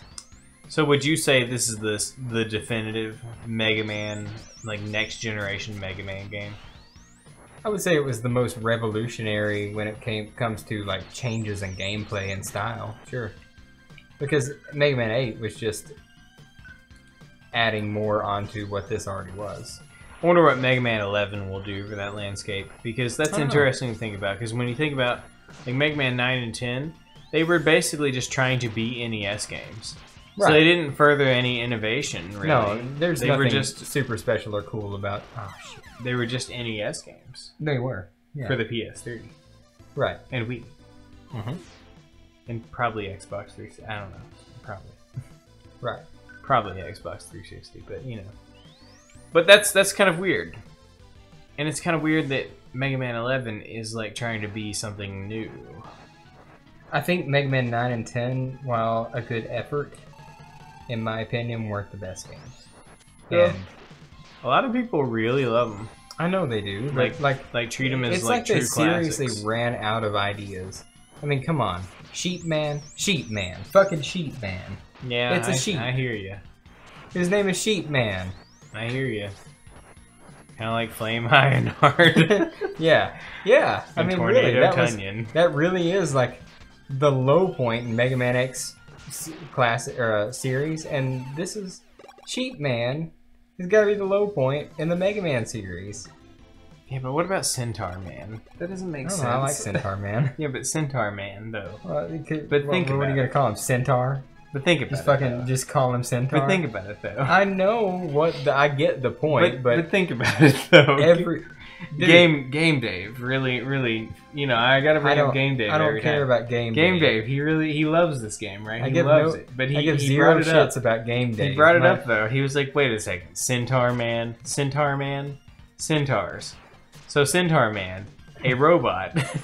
How much percentage robot and how much percentage man and you know, what are the percentages here?" Yeah. See, that's overthinking. Centaur Man is a cool robot master, and I don't care who you are or what you think about it. I'm just saying. Every The Game fucking Dave- every none of them are men. If you want to get really technical about Well, sure. it. So But I'm just saying that Centaur.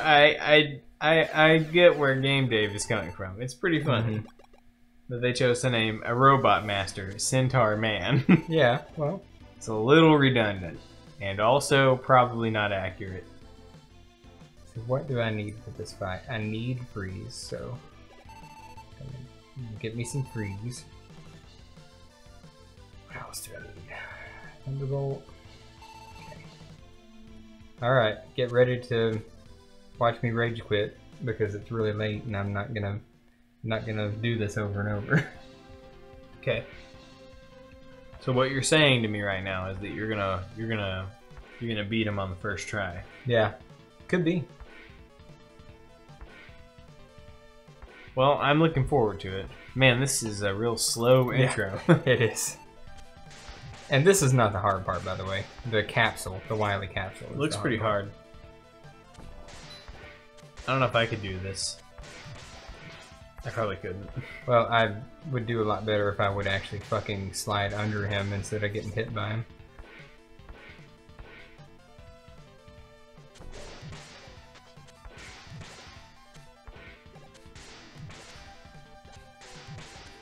So, basically, Mega Man 7 is pretty much just saying that the whole storyline of Mega Man 7 is that Wily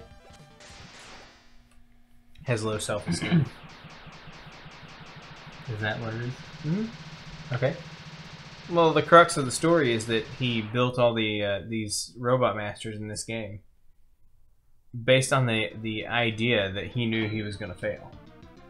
Oh, well, yeah. I mean, yeah, that does happen. So he just has low self-esteem. He was like, well, I know that I'm not going to succeed, so I'm going to have a contingency plan for that. Well, you know. For sure. Yes, that is true. You know, a more confident Dr. Wily probably would have not had this contingency plan and maybe would have beat Mega Man. Right. You know, but because he lacked self-confidence, you know, he made his own, you know, future, basically. You know, this may not be as hard as I remember it, but it is widely known as the hardest Dr. Wily. However, he's invisible. I'm doing some damage, so hold up. I'm just gonna go ahead and do this. I mean, it does look like a pain. Oh, it's a pain for sure.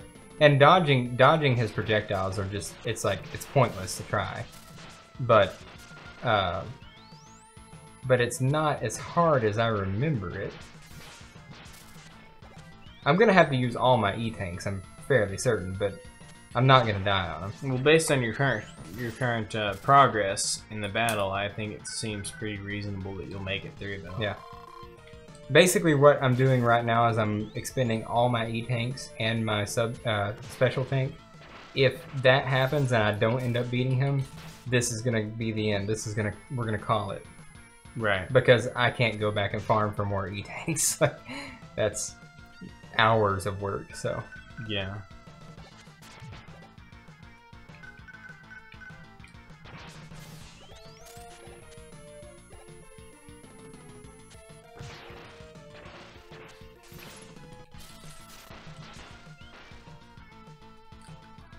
I think you'll make it.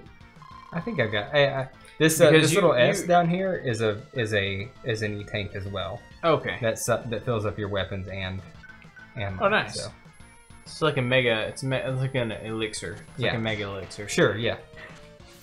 In terms I understand. Right. I.e., not Mega Man terms. I don't understand those. What's a Mega Man? Never played it before. I don't know. I'm gonna go ahead and fill my weapons up. Those W tanks that you just used are those Wily tanks? They're weapon. Right. Yeah, that would make more sense, wouldn't it? I think I have one more E tank and the S tank. I'm good. I'm yeah, golden. you're gonna beat this.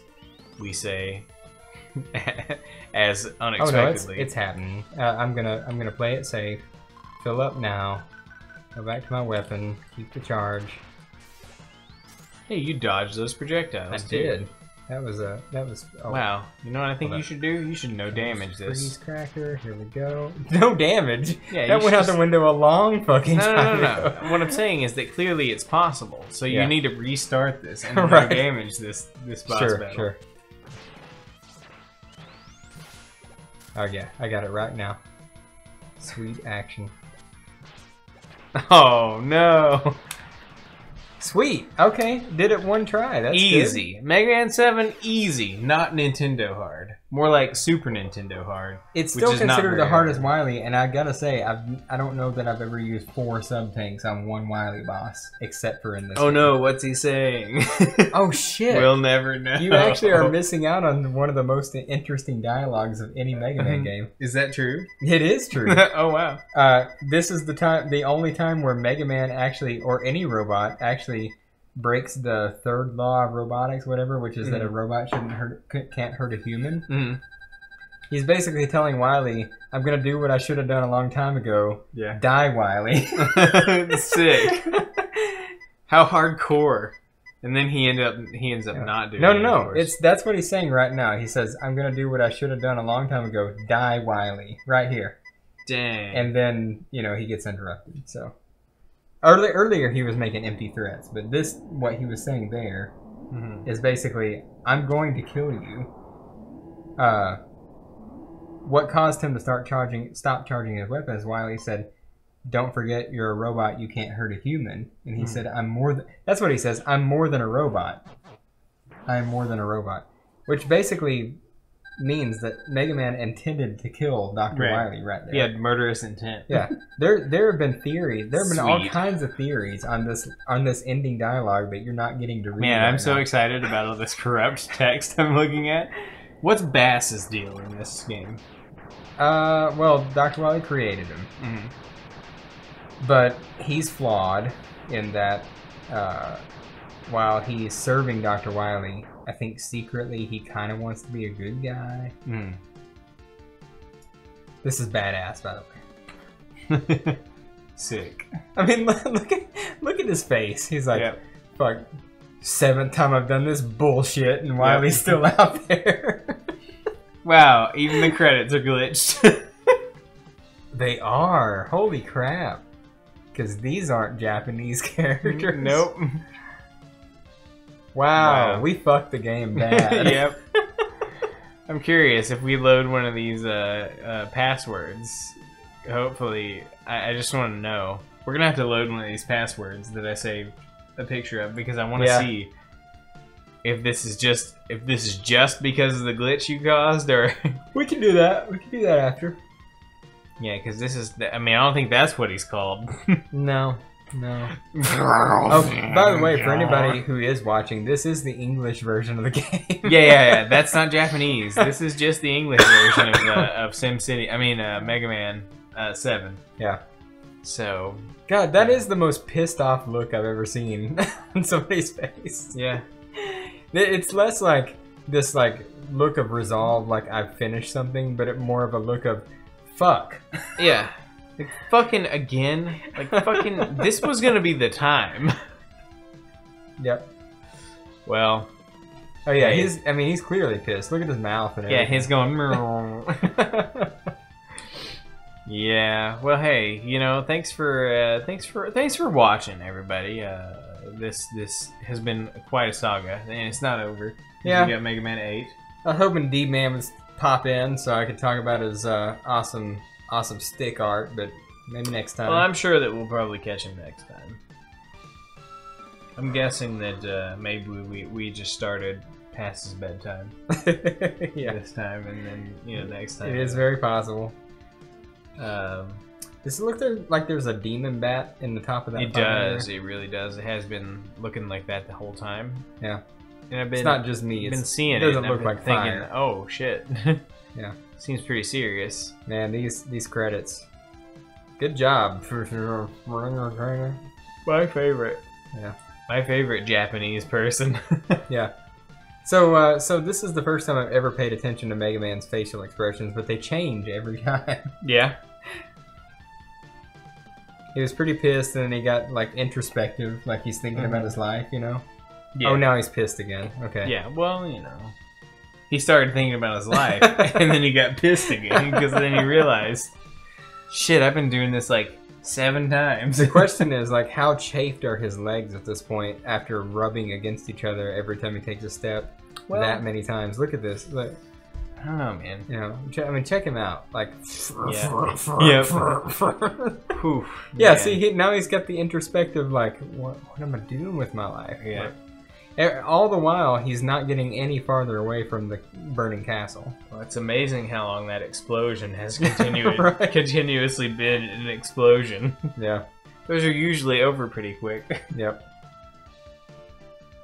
Yeah. Okay. So it's just going back and forth between introspective and pissed off. Hey, what's up, guy? Dude, you missed the entire stream. Yeah, we're done now. But hey, I watched all of your videos, so I didn't watch any of them. Just letting you know, I did what I said I was gonna do, which was sub and watch all your videos, and I did.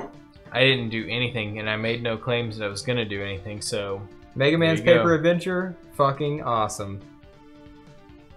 Yeah, I don't know. He doesn't know what it is. I don't know what you're talking but about. I actually did watch it, so.